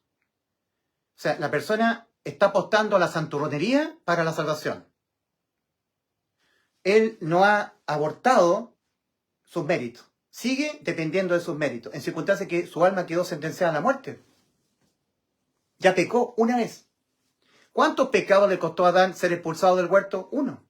Comer del fruto que Dios le mandó no comer. Uno. ¿Cuántos pecados ha cometido usted? Cuando nosotros cometimos nuestro primer pecado, dejando de ser niño, dejando de ser inocente, la sentencia contra el pecado se aplica sobre nuestro espíritu, cuerpo y alma. El alma queda sentenciada a la muerte. Y una vez que el alma quedó sentenciada a la muerte, ya no hay nada más que hacer. Salvo que Cristo nos sustituya la misma muerte, que pague exactamente el mismo precio que se debe pagar por los pecados, la muerte del alma. En la cruz Cristo no pidió rebaja, no pidió descuento, pagó íntegramente el precio que debe pagar un alma por sus pecados. Si el alma tiene que ir a este lugar, ser lanzada al lago de fuego, Cristo fue a este lugar. Él pagó íntegramente, exactamente como debe pagar un alma humana. Lo que pasa es que Cristo tiene el poder de volver a la vida. El alma humana no puede. Y como Cristo sí puede, nos sustituye la condena a la muerte del alma.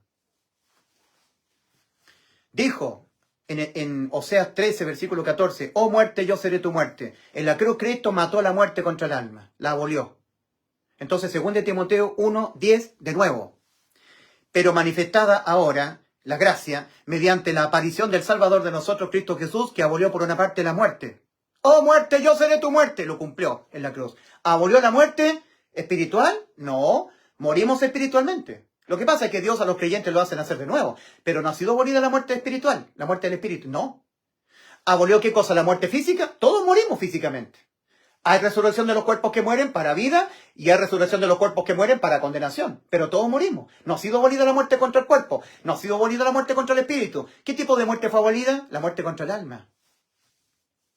Cristo vino a impedir que en ningún momento de nuestra existencia eterna nos fuese quitada la vida al alma. En este esquema, que está basado en Mateo 7, versículos 13 y 14, que son las palabras que dijo Cristo, entrad por la puerta estrecha, porque ancha es la puerta y espacioso el camino que va rumbo a la perdición, y muchos son los que entran por ella, por esta puerta que va al infierno, porque estrecha es la puerta y angosto el camino que va a la vida, y pocos son los que la hallan, basado en esto que dijo Cristo, que está plasmado en este esquema. Cuando yo era chico, dejando el estado de niñez, pequé, y seguiré pecando hasta que yo me muera. La sentencia contra el pecado se aplicó sobre mi espíritu, cuerpo y alma. Yo morí espiritualmente. Mi alma quedó sentenciada a la muerte. Y yo pequé porque estoy moralmente corrompido. Y lo estaré hasta que yo me muera. En 2 Corintios 5:17 dice, de modo que si alguno está en Cristo, nueva criatura es. Las cosas viejas pasaron y aquí son todas hechas de nuevo. Pero sin ser quitada la inmundicia de la carne. 1 Pedro 3:21, el bautismo que corresponde a esto ahora nos salva, no quitando la inmundicia de la carne. Al alma salvada no le ha sido quitada el seguir viviendo en un cuerpo de carne y hueso, donde mora la ley del pecado. Y para eso está la bendita sangre de Cristo que nos va limpiando nuestros pecados mientras vamos en este desierto de este mundo al Canaán celestial, a la tierra prometida en el cielo. Seguiremos siendo pecadores hasta que nos muramos. 2 Corintios 5:17 dice, de modo que si alguno está en Cristo, nueva criatura es, espiritualmente hablando. Porque antes estaba muerto, pasó de muerte a vida. Nueva criatura. Las cosas viejas pasaron y aquí son todas hechas de nuevo porque antes el alma estaba condenada a tener que ir al infierno, al juicio y al lago de fuego. Pero eso cambió. Ahora tiene vida eterna. Ahora es hijo de Dios. Tiene la inmortalidad.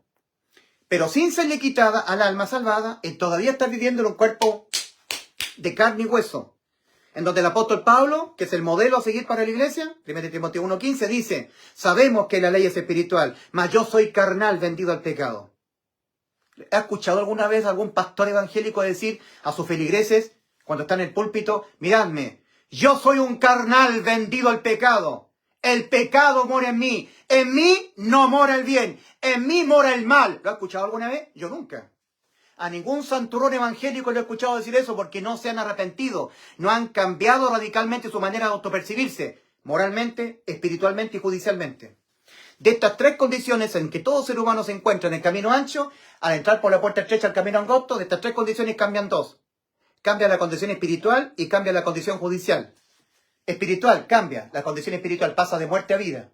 Su espíritu nace de nuevo, se lo hace nacer de nuevo el Señor. Su condición judicial, el alma condenada al infierno, cambia. Ahora tiene vida eterna, inmortalidad.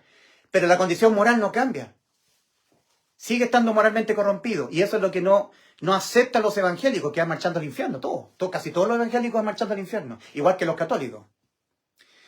Ahora, la santificación, que es una etapa segunda, es una segunda etapa después de la justificación. La santificación es dejar el pecado, tener reverencia al Señor, vivir una vida santa para el Señor, porque Dios es santo, nosotros tenemos que ser santos. Ya, pero eso es optativo para el salvado.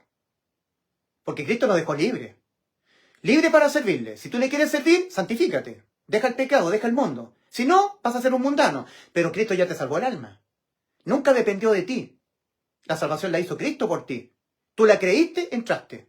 Pero para poder creer que cuando tú ahora pecas, matas, robas, fornicas, nunca más es condenado tu alma a la muerte, que para ti, para el incrédulo será imposible, tienes que arrepentirte. Tienes que renunciar a todos tus méritos. Eso es lo que tiene que hacer el ser humano. Renunciar por siempre a todo mérito personal. Como que Dios le esté tomando en cuenta algo más que el hombre tiene que hacer para por fin irse al cielo. Que tiene que dejar de pecar. No. Es sin tomarle en cuenta a los hombres sus pecados. La justificación, la reconciliación del hombre con Dios a través de Cristo es sin tomarle Cristo en cuenta a los hombres sus pecados. Porque tanto usted como yo seremos, hasta que nos muramos, viles pecadores. Para Dios no hay pecadímetro. Para los religiosos sí, pero para Dios no. ¿Qué significa eso del pecadímetro? Que para Dios no hay diferencia entre un pecado y otro. Hay veces que uno tiene que ver la cantidad de volts que hay en un líquido, ¿verdad? En un cable eléctrico. ¿Cuántos volts? Entonces uso el voltímetro para medir la cantidad de volts, la magnitud.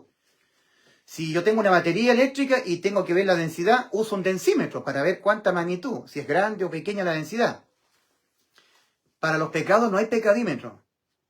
Un pecado por sí solo se condena con la muerte del alma. Hay gente que dice los que están en las cárceles, los homicidas, los delincuentes, los asesinos, ellos se merecen el infierno. Pero yo no, porque yo cometo errores. No, querido amigo, tú cometes pecados.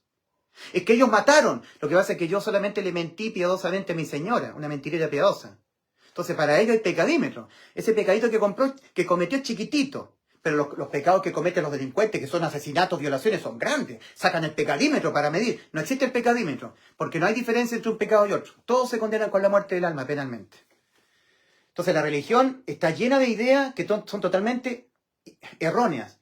Entonces el escalador tenía ideas, pensamientos que no eran la verdad, no eran la realidad. Pensaba él que faltaban 15 metros para llegar al suelo. Entonces él no creía, nunca pudo creer que al soltarse la cuerda salvaría su vida. Porque la realidad era que quedaban 60 centímetros. Pero él pensaba que quedaban 15 metros. Toda persona que no cambie su pensamiento le va a ser imposible creer que Cristo nos dio la vida eterna. Como al equilibrista, al escalador, le era increíble creer que soltarse la cuerda le salvaría su vida. Porque los pensamientos de él no habían cambiado. Seguía pensando equivocamente que faltaban 15 metros. La realidad, faltaban 60 centímetros. Los seres humanos, cuando yo les pregunto a usted, a los seres humanos, si usted se muere, ¿dónde va? Bueno, yo pienso que voy al cielo. ¿Y por qué? Bueno, porque yo no le he hecho mal a nadie. Además, yo pertenezco a una congregación cristiana, soy católico, yo me persino, yo adoro al Señor, aleluya, gloria a Dios, Jesús Hamashiach, Yahweh, soy pentecostal. Sí, pero es que la religión no salva.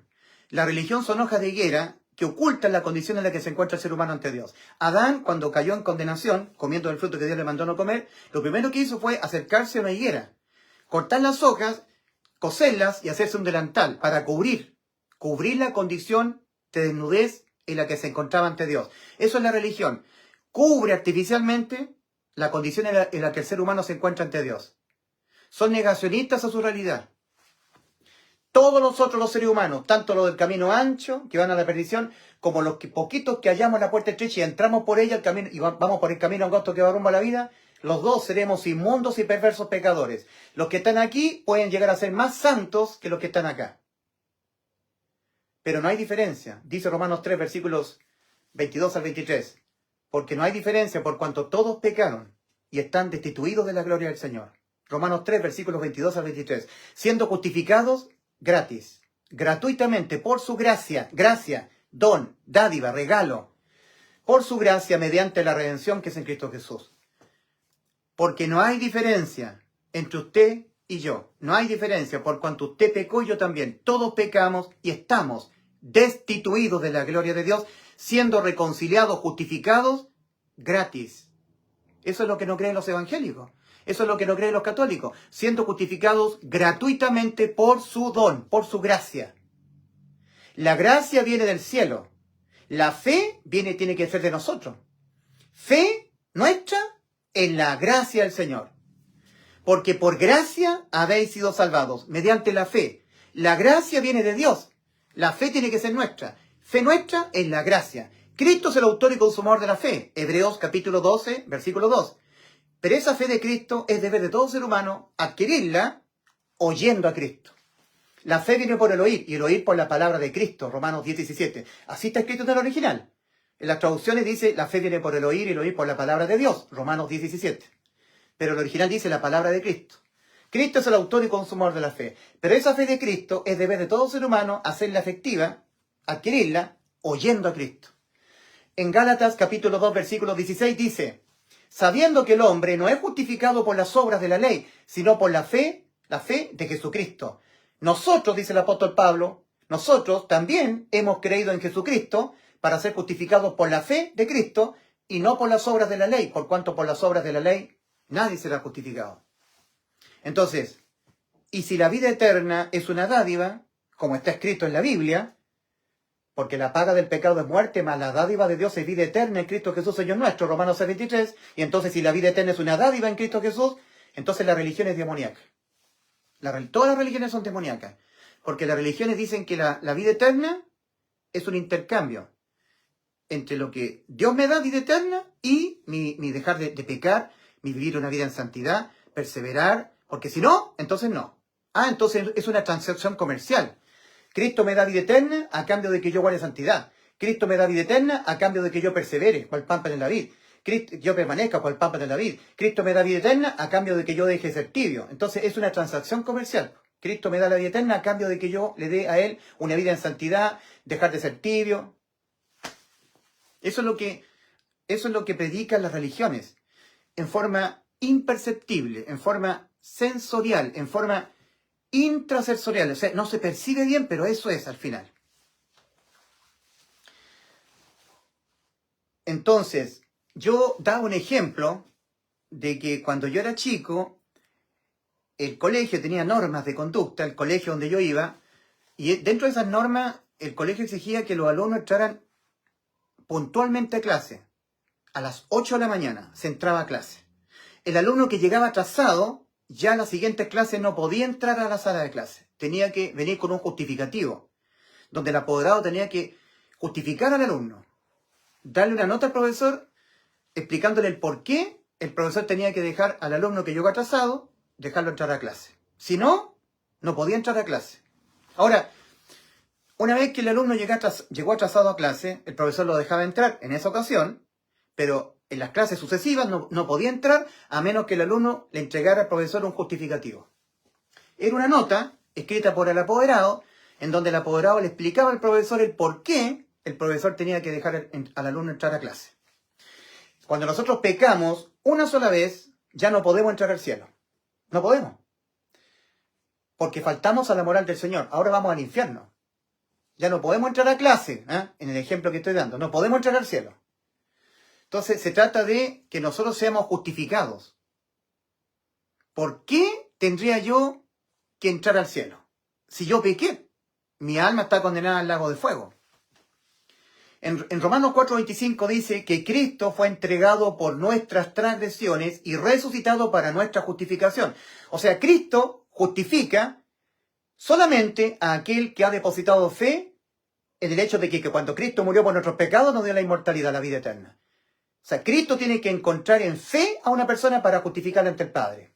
Ahora, en el ejemplo del niño que va al colegio, por más que el niño empiece a amenazar al profesor para que el profesor lo deje entrar a la sala de clase, o sea, para que le tome en cuenta el profesor todo su mal comportamiento, que el profesor diga, bueno, el alumno está portándose mal, está gritando en el patio, está quebrando los vidrios de las ventanas de la sala de clase, está ensuciando los baños. O sea, el alumno se está portando pecaminosamente para que, amenazando al profesor, para que eso se lo tome en cuenta el profesor para dejarlo entrar a clase. No.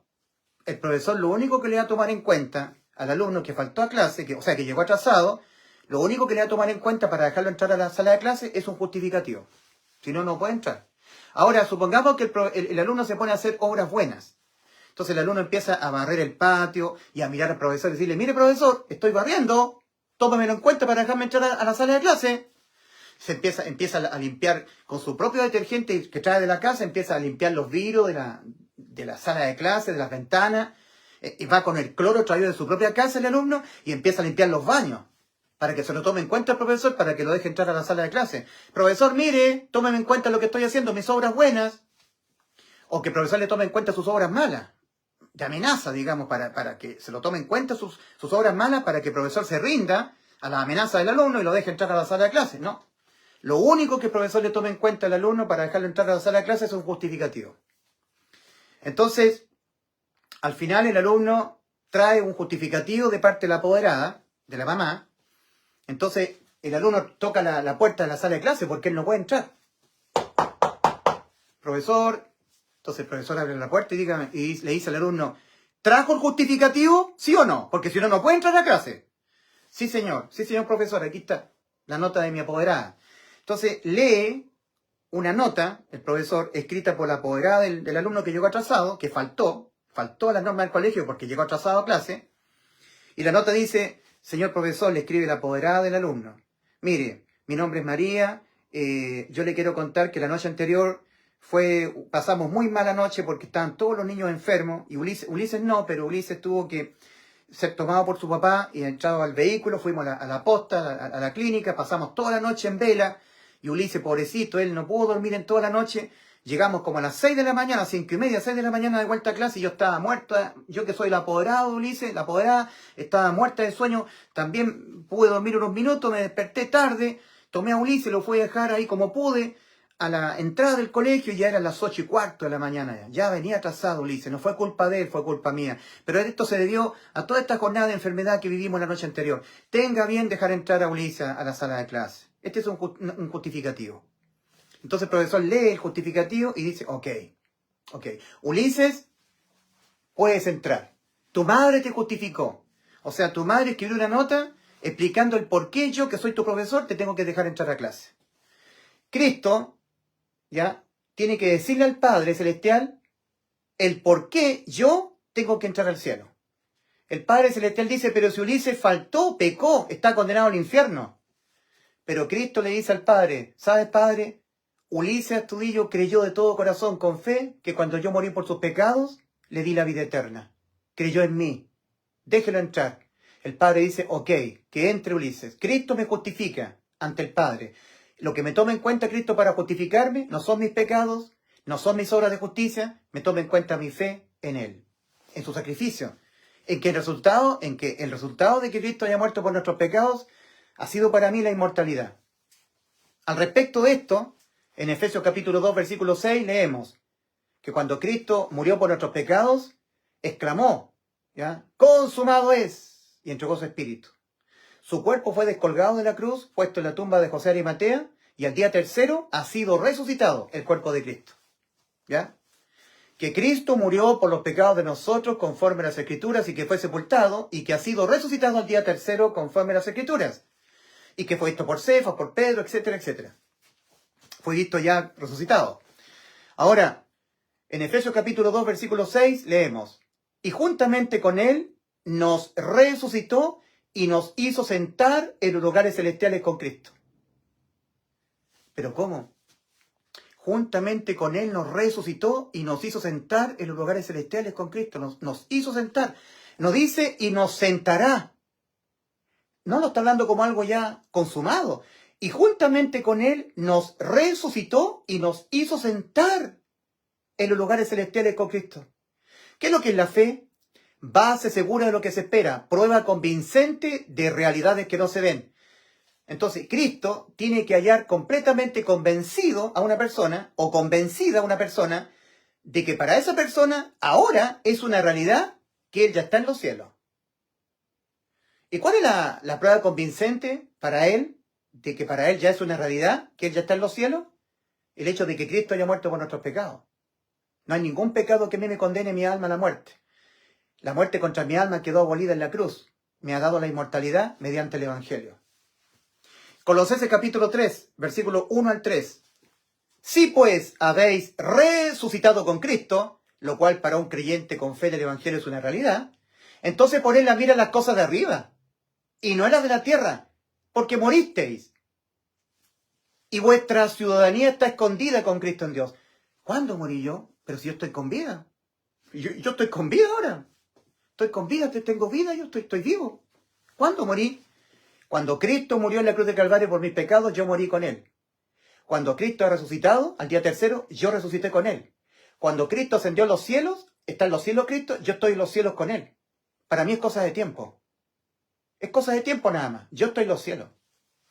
¿Y qué pasa si tú pecas, matas, robas, fornicas? Yo estoy en los cielos. Cristo hizo posible que yo ya esté en los cielos ahora. Para mí es cosa de tiempo nada más. Bueno, Ulises, ¿qué pasa si tú no perseveras, no estás perseverando hasta el fin para ser salvo? Mateo 24:13, más el que persevera hasta el fin este será salvo. ¿Qué pasa si tú no permaneces cual pámpano de David? Juan 15, 1 al 7.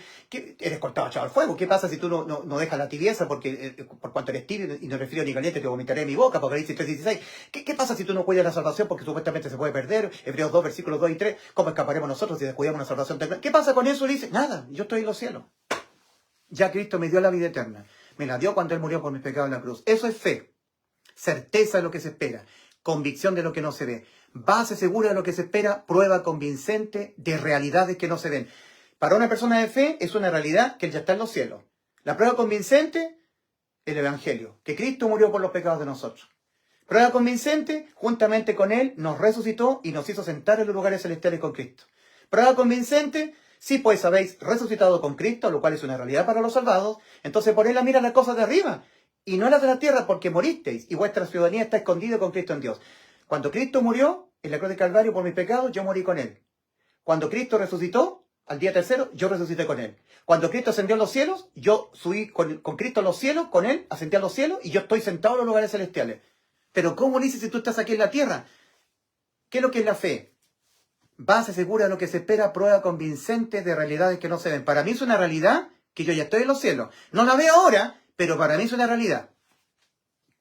Para mí es una realidad que yo ya estoy en los cielos. No importa lo que yo haga aquí en la tierra. Todo lo que yo haga que me condenara mi alma a la muerte fue cargado en Cristo. Me dio la inmortalidad. Me dejó inimputable penalmente. Ahora los pecados que yo cometo me van a costar a mí sufrimiento, dolor, enfermedades, angustias, pobreza. El pecado trae miseria. El pecado trae enfermedades. No hay que pecar porque nos va a costar caro pecar. Pero nunca más la pena de muerte para el alma. Cristo abolió la muerte contra el alma en la cruz. Nos ha dejado inmortales. El que no lo cree, trata a Cristo de mentiroso. Trata al Padre de mentiroso. O sea, el que no cree que Cristo nos dio la vida eterna, está tratando al Padre de un mentiroso y está tratando a Dios Hijo de mentiroso. 1 Juan 5, versículos 10 al 12. El que cree en el Hijo de Dios tiene testimonio en sí mismo. El que no cree a Dios le ha hecho mentiroso porque no ha creído en el testimonio que Dios ha dado acerca de su Hijo. Y este es el testimonio que Dios nos ha dado vida eterna, no una salvación que se pierde, no una salvación que deja de ser. Nos ha dado vida eterna y esta vida está en su Hijo. El que tiene al Hijo tiene la vida eterna. El que no tiene al Hijo de Dios no tiene la vida. Cristo en la cruz nos dio vida eterna. El testimonio lo ha dado el Padre. Y también lo ha dado al Hijo. El Hijo ha dicho, yo le doy vida eterna. Y en la cruz la consumó. Consumado es la vida eterna. Eso es lo que ha dicho el Hijo. Dios Hijo. Dios Padre. 1 Juan 5, versículos 10 al 12. El que cree en el Hijo de Dios tiene testimonio en sí mismo. El que no cree a Dios Padre, le ha hecho mentiroso a Dios Padre, porque no ha creído en el testimonio que Dios Padre ha dado acerca de Dios Hijo, de su Hijo. Y este es el testimonio, que Dios Padre nos ha dado vida eterna, y esta vida está en su Hijo. El que tiene al Hijo, tiene la vida eterna. El que no tiene el Hijo de Dios, no tiene la vida. Entonces le ha hecho mentiroso. Los pentecostales hacen al Dios Padre mentiroso, porque los pentecostales dicen que Dios nos ha dado una salvación que deja de ser. En circunstancias que Dios Padre ha dicho que en su Hijo nos ha dado vida eterna, no una salvación que deja de ser. Para poder creer en algo que es tan imposible para el hombre incrédulo llegar a creerlo, el hombre tiene que arrepentirse. Es que me es imposible, o sea, que tú estás diciendo que yo puedo matar, acostarme con prostitutas, pecar todo lo que quiera, con alevosía, deleitarme en el pecado, pecar todo lo que quiera, y aún así cuando yo me muera me voy al cielo. Exactamente, eso es. No lo puedo creer. No, pues no lo puedes creer porque no te has arrepentido. No has modificado los pensamientos que tienes. Para ese escalador, en base a los pensamientos que tenía, le era imposible creer que al soltarse de la cuerda, salvaba su vida. Porque él pensaba que faltaban 15 metros de altura. ¿Entiendes? 15 metros. En circunstancias que faltaban 60 centímetros.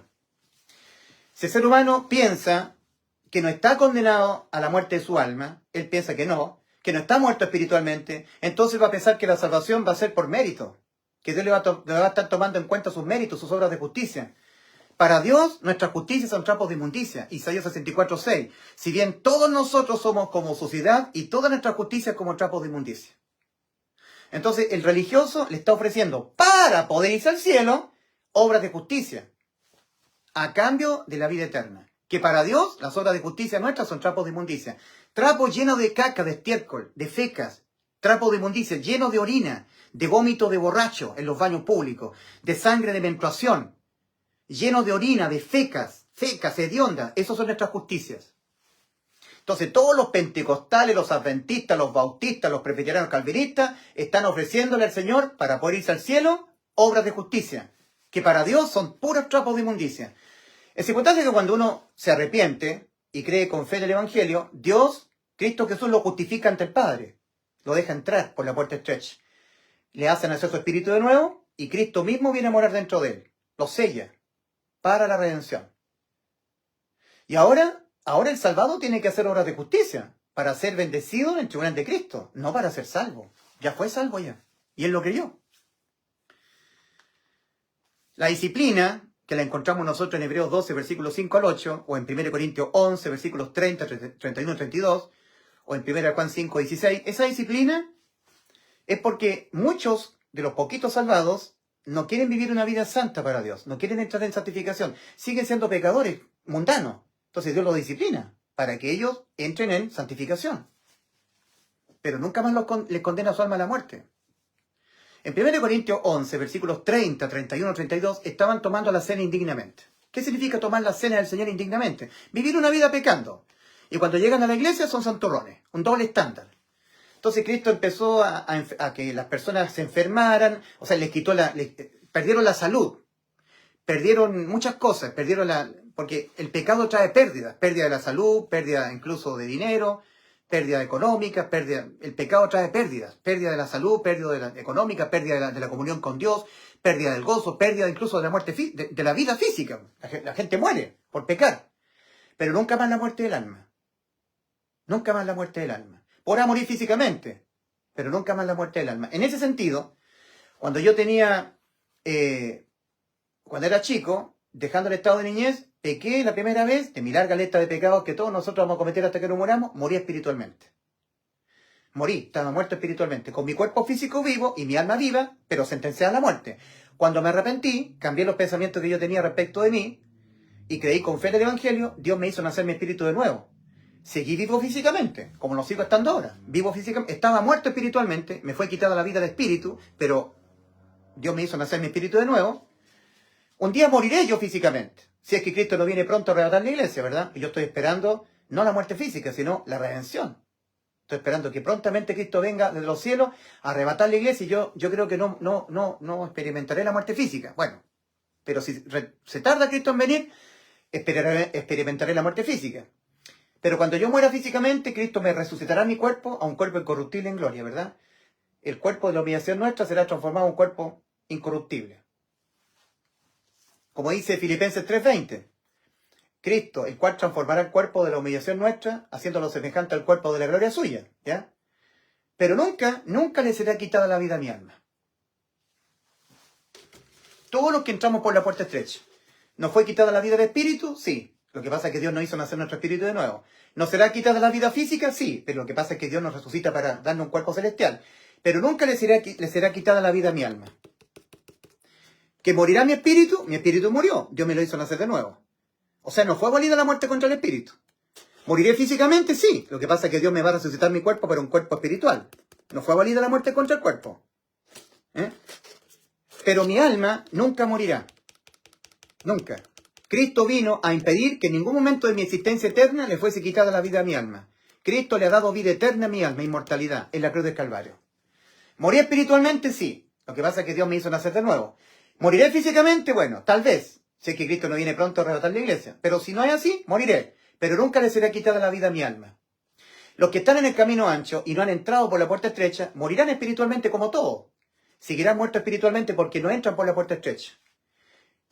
Muerto espiritualmente le quita la vida a la física, la vida física del cuerpo. Morirán físicamente. Murieron espiritualmente, nunca nacieron de nuevo.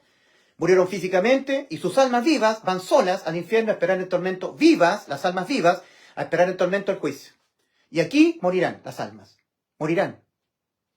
Murieron espiritualmente, nunca nacieron de nuevo, murieron físicamente y sus almas morirán acá, en el lago de fuego. En cambio, los que entramos por la puerta estrecha, muere nuestro espíritu, Dios lo hace nacer de nuevo, moriremos físicamente, pero Dios nos resucita, nuestros cuerpos para gloria, pero nunca morirán las almas. Eso es vida eterna para el alma, entrando por la puerta estrecha. Cristo dice, entrad por la puerta estrecha. Toda persona que nace una sola vez, morirá 3 veces. Nació una vez físicamente. Bueno, morirá espiritualmente, morirá físicamente y morirá su alma. Morirá 3 veces. Toda persona que nace 2 veces, nace una vez físicamente, muere espiritualmente, pero Dios le hace nacer otra vez su espíritu, nace 2 veces, ¿ya? Solamente morirá 2 veces. La muerte espiritual y la muerte física. Pero nunca la muerte del alma. O sea, toda persona que nace 2 veces, al menos, mínimo morirá, a lo máximo morirá 2 veces. Morirá espiritualmente.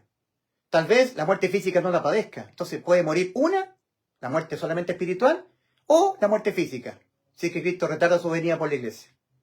Todos los que nacemos 2 veces, ¿ya? O moriremos una sola vez, la muerte espiritual, o la muerte física, 2 veces a lo máximo. Pero el que nace una sola vez, morirá 3 veces. Morirá espiritualmente, físicamente y el alma. Y esto no lo enseña nadie. Solamente lo enseño yo, Ulises Astudillo. Solamente enseño Biblia, Ulises Astudillo. ¿Ya? Entonces, mi querido amigo, ¿murió Cristo por los pecados de usted? ¿Sí o no? ¿Sí o no? ¿Murió Cristo por los pecados de usted?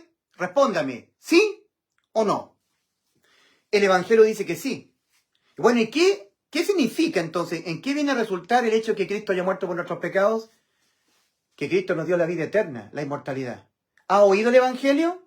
¿Lo ha oído? Yo se lo anuncio.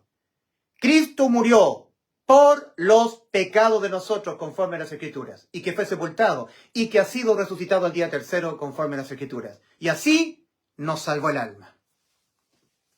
¿Ok?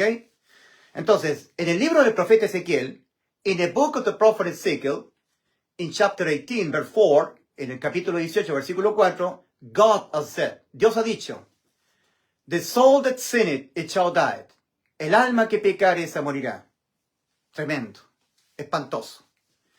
But instead of our souls, pero en vez de nuestras almas, in the first letter of the Apostle Peter, in chapter 2, verse 24, he says, pero en la primera carta del apóstol Pedro, capítulo 2, versículo 24, leemos, ahí dice, who ensalzes our birth sins, who ensalzes our birth sins in his own body in the tree, quien él mismo llevó nuestros pecados en su cuerpo sobre el madero. Y por este motivo, and end, for this reason, in the first letter of the Apostle Paul to the Corinthians, in chapter 15, verses 3 and 4, we read that Christ died for our sins according to the Scriptures, and that he was buried, and that he was resurrected on the third day according to the Scriptures. And so he said to us, our souls, everything else is religion. That's the truth. But instead of our souls, in the first letter of the Apostle Peter, in chapter 2, verse 24, he says, who ensalzes our sins and is unbound in the tree? And then, for this reason, in the first letter of the Apostle Paul, in the first letter to the Corinthians, chapter 15, verses 3 and 4, we read that Christ died for our sins according to the Scriptures, and that he was buried, and that he was resurrected on the third day according to the Scriptures. In a book of the prophet Ezekiel, en el libro del profeta Ezequiel, in a book of the prophet Ezekiel, in chapter 18, verse 4, God said, Dios ha dicho, en el libro del profeta Ezequiel, capítulo 18, versículo 4, God has said, Dios ha dicho, the soul that sinneth, it shall die. El alma que pecare, esa morirá. But instead of our souls, pero en vez de nuestras almas, but instead of our souls, in the first letter of the Apostle Peter, in chapter 2, verse 24, he says, who ensalzes our birth sins and is unbound in the tree? For this reason, in the first letter of the Apostle Paul to the Corinthians, chapter 15, verses 3 and 4, we read that Christ died for our sins according to the Scriptures, and that he was buried, and that he was resurrected on the third day according to the Scriptures. And as we see our souls, and so he saved you our souls. Y así Cristo nos salvó nuestras almas. Todo lo demás, everything else is religion. Todo lo demás es religión. ¿Qué tienes que hacer? Tienes que dejar de hacer, tienes que guardar santidad, dejar el pecado. Ya Cristo te salvó. Ahora la condenación es por no creer que ya Cristo te salvó. Por no estar seguro. Por no estar seguro en Cristo. No tener seguridad de tu salvación. Si te mueres ahora, ¿dónde vas? En Juan 2:75, Cristo dijo, el que anda en tinieblas no sabe a dónde va. En Juan 12:46, Cristo dice, yo la luz he venido al mundo para que todo aquel que en mí cree, no permanezca sin saber a dónde va después de morir, no permanezca en tinieblas. En 1 Juan 5:13, dice el apóstol Juan a los creyentes, estas cosas os he escrito a vosotros que creéis en el nombre del Hijo de Dios, para que sepáis que tenéis vida eterna, para que sepáis que cuando os muráis vais al cielo con toda seguridad. Cristo no vino a morir por nuestros pecados en la cruz para que usted no sepa con certeza lo que le espera después de morir.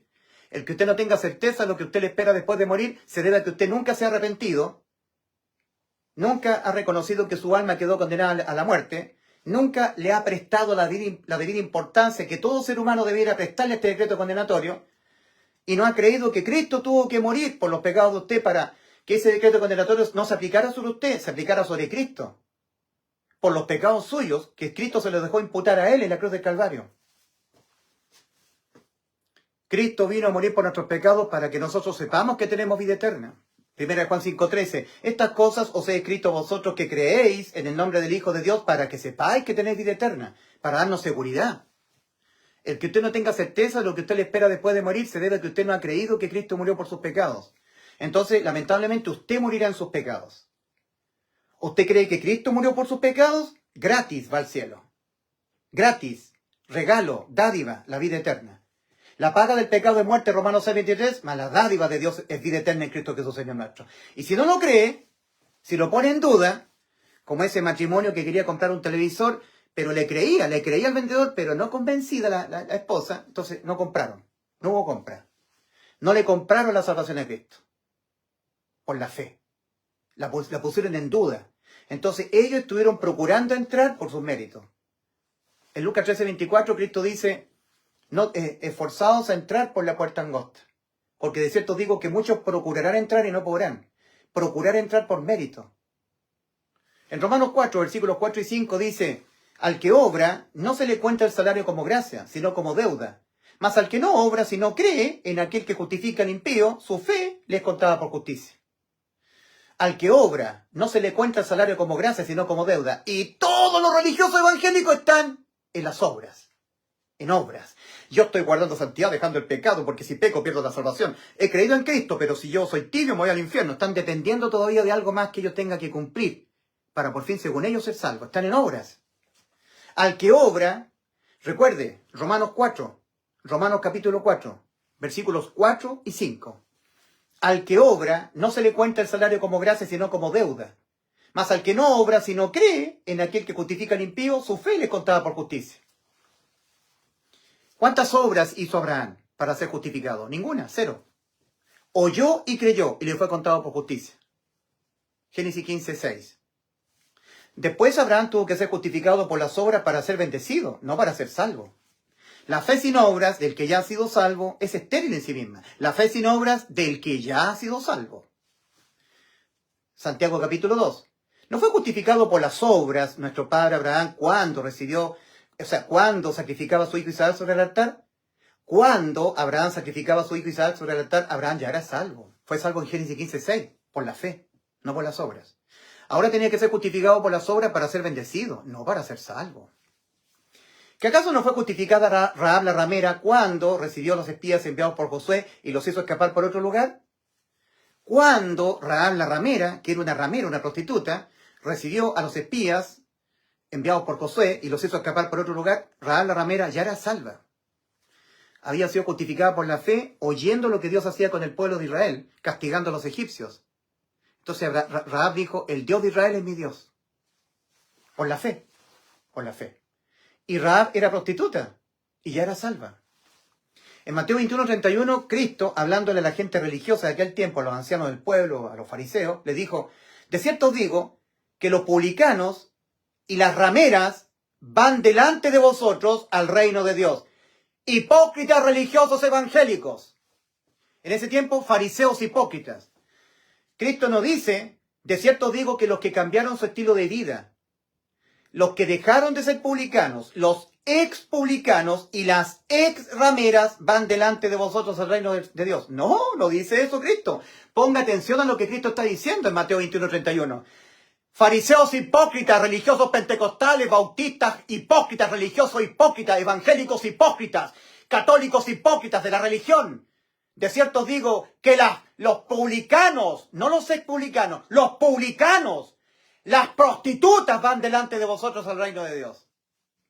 ¿Y por qué le dijo eso? Porque las prostitutas y los publicanos no requieren ellos ser convencidos de que son pecadores. Ellas saben que son pecadoras. ¿Y quiénes requieren ser convencidos de que siempre serán pecadores? Los bautistas, los hermanos libres, asambleas de Dios, testigos de Jehová, mormones, católicos, pentecostales, todos los religiosos. Porque ellos están en santificación para ser salvos. Y la salvación no es por santificación, la salvación es por justificación, no por santificación. La santificación es optativa en el salvado, es voluntaria. Si eliges la santificación, Dios te va a premiar en el tribunal de Cristo. Pero la salvación de tu alma nunca participó en la santificación tuya. Tus obras. Santificación son obras. Obras de obediencia, dejar el pecado.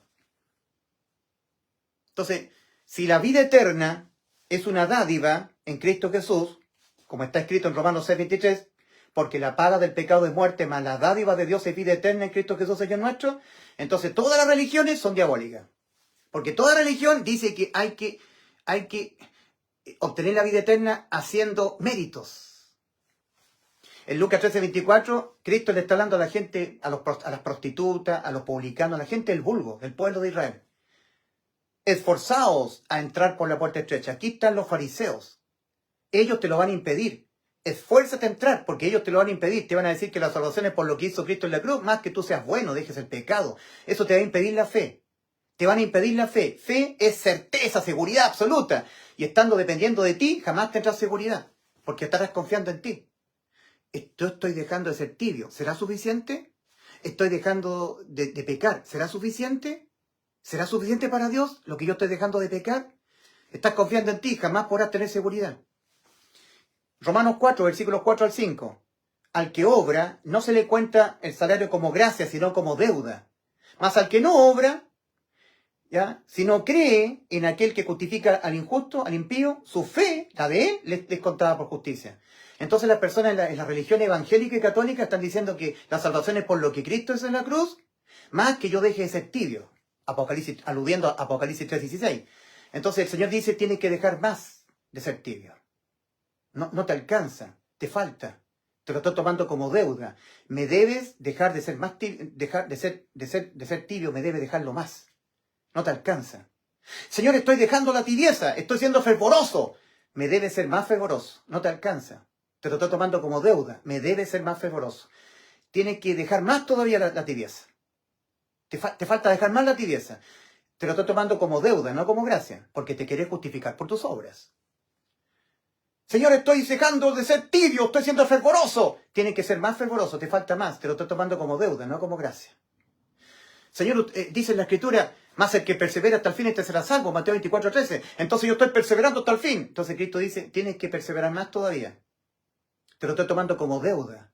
Te falta perseverar más todavía. Me debes perseverar más. Nunca te va a alcanzar. Pero Señor, estoy perseverando hasta el fin. Me debes perseverar más. Te lo estoy tomando como deuda, no como gracia. Me debes perseverar más. No te va a alcanzar nunca. En Juan 15, el 1 al 7 dice, vosotros sois los pámpanos, yo soy la vid. El pámpano que en mí no permanece es cortado, echado al fuego. Estoy permaneciendo, Señor, cual pámpano en la vid. Entonces el Señor dice, te falta perseverar más todavía, permanecer más todavía. No te alcanza, te es insuficiente. Te lo estoy tomando como deuda, no como gracia. Porque te querés justificar por tus obras. Señor, estoy permanentemente cual pámpano en la vid. Te falta permanecer más todavía el pámpano en la vid. Te lo estoy tomando como deuda, no como gracia. Me debes permanecer más todavía cual pámpano en la vid. Señor, estoy cuidando la salvación porque se puede perder. Tienes que cuidarla más. Te falta más todavía. Te lo estoy tomando como deuda, no como gracia. Al que obra, no se le cuenta el salario como gracia, sino como deuda. Más al que no obra, yo no obro. Soy un pecador degenerado, a veces veo pornografía, me da vergüenza decirlo que hago en pornografía, a veces cometí adulterio, soy un pecador, me gusta el trago a veces, soy un pecador, un borracho, un pecador. Soy un perverso, degenerado, inmoral pecador, sustituido por Cristo en la cruz del Calvario. La gloria es para Cristo, la humillación es para mí. Sustitución de condena. Yo no obro, yo creo lo que Cristo hizo por mí en la cruz. Yo no obro para ser salvo. Yo acepto el regalo de Cristo, la dádiva, vida eterna. Dádiva, regalo, don, sin merecerlo, sin méritos. Solo por gracia en la fe. Fe en la gracia. Solo fe en la gracia. Que la salvación es gratis, no por mérito. Y luego de ser salvo, ahí sí, tenemos que hacer mérito, dejar el pecado, no para ser salvo, sino para ser bendecido en el tribunal de Cristo, de 2 Corintios 5:10. Porque es necesario que todos nosotros comparezcamos ante el tribunal de Cristo para recibir de Él según lo que nosotros hayamos hecho mientras estábamos en el cuerpo, sea bueno o sea malo, lo que hicimos tendiente a salvar otras almas.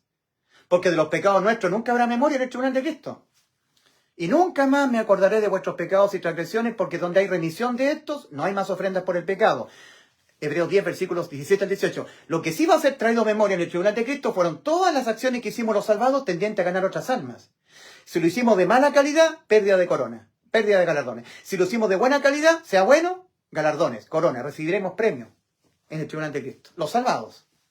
Entonces la santificación, el dejar el pecado, es para no contristar al Espíritu Santo y que el Espíritu de Cristo nos envíe, nos den ganas de predicar a los perdidos. Pero si no estamos en santificación, contristaremos al Espíritu Santo, nos entristeceremos y no nos darán ganas de predicar el Evangelio, y eso va a resultar en que no ganaremos tesoros en los cielos, galardones, premios. Solamente eso. En la salvación no participa la santificación. En la salvación del alma participa solamente la justificación. Cristo justifica al que ha creído de todo corazón que cuando Cristo murió por nuestros pecados nos dio la inmortalidad, la vida eterna. Que no hay más condenación a la muerte del alma por pecar, porque Cristo en la cruz abolió la muerte y sacó por otra la vida y la inmortalidad para el alma, mediante el Evangelio. Y punto, y se acabó. Que Dios les bendiga. Maranata, Cristo viene muy pronto. ¿Murió Cristo por los pecados de usted? ¿Sí o no? ¿Tiene usted seguridad de la vida eterna ahora? ¿Para usted es una realidad la vida eterna, gracias a Cristo? ¿O todavía no? ¿O está dependiendo de algo más que tenga que hacer usted o dejar de hacer para por fin ser salvo? No haga eso, querido amigo.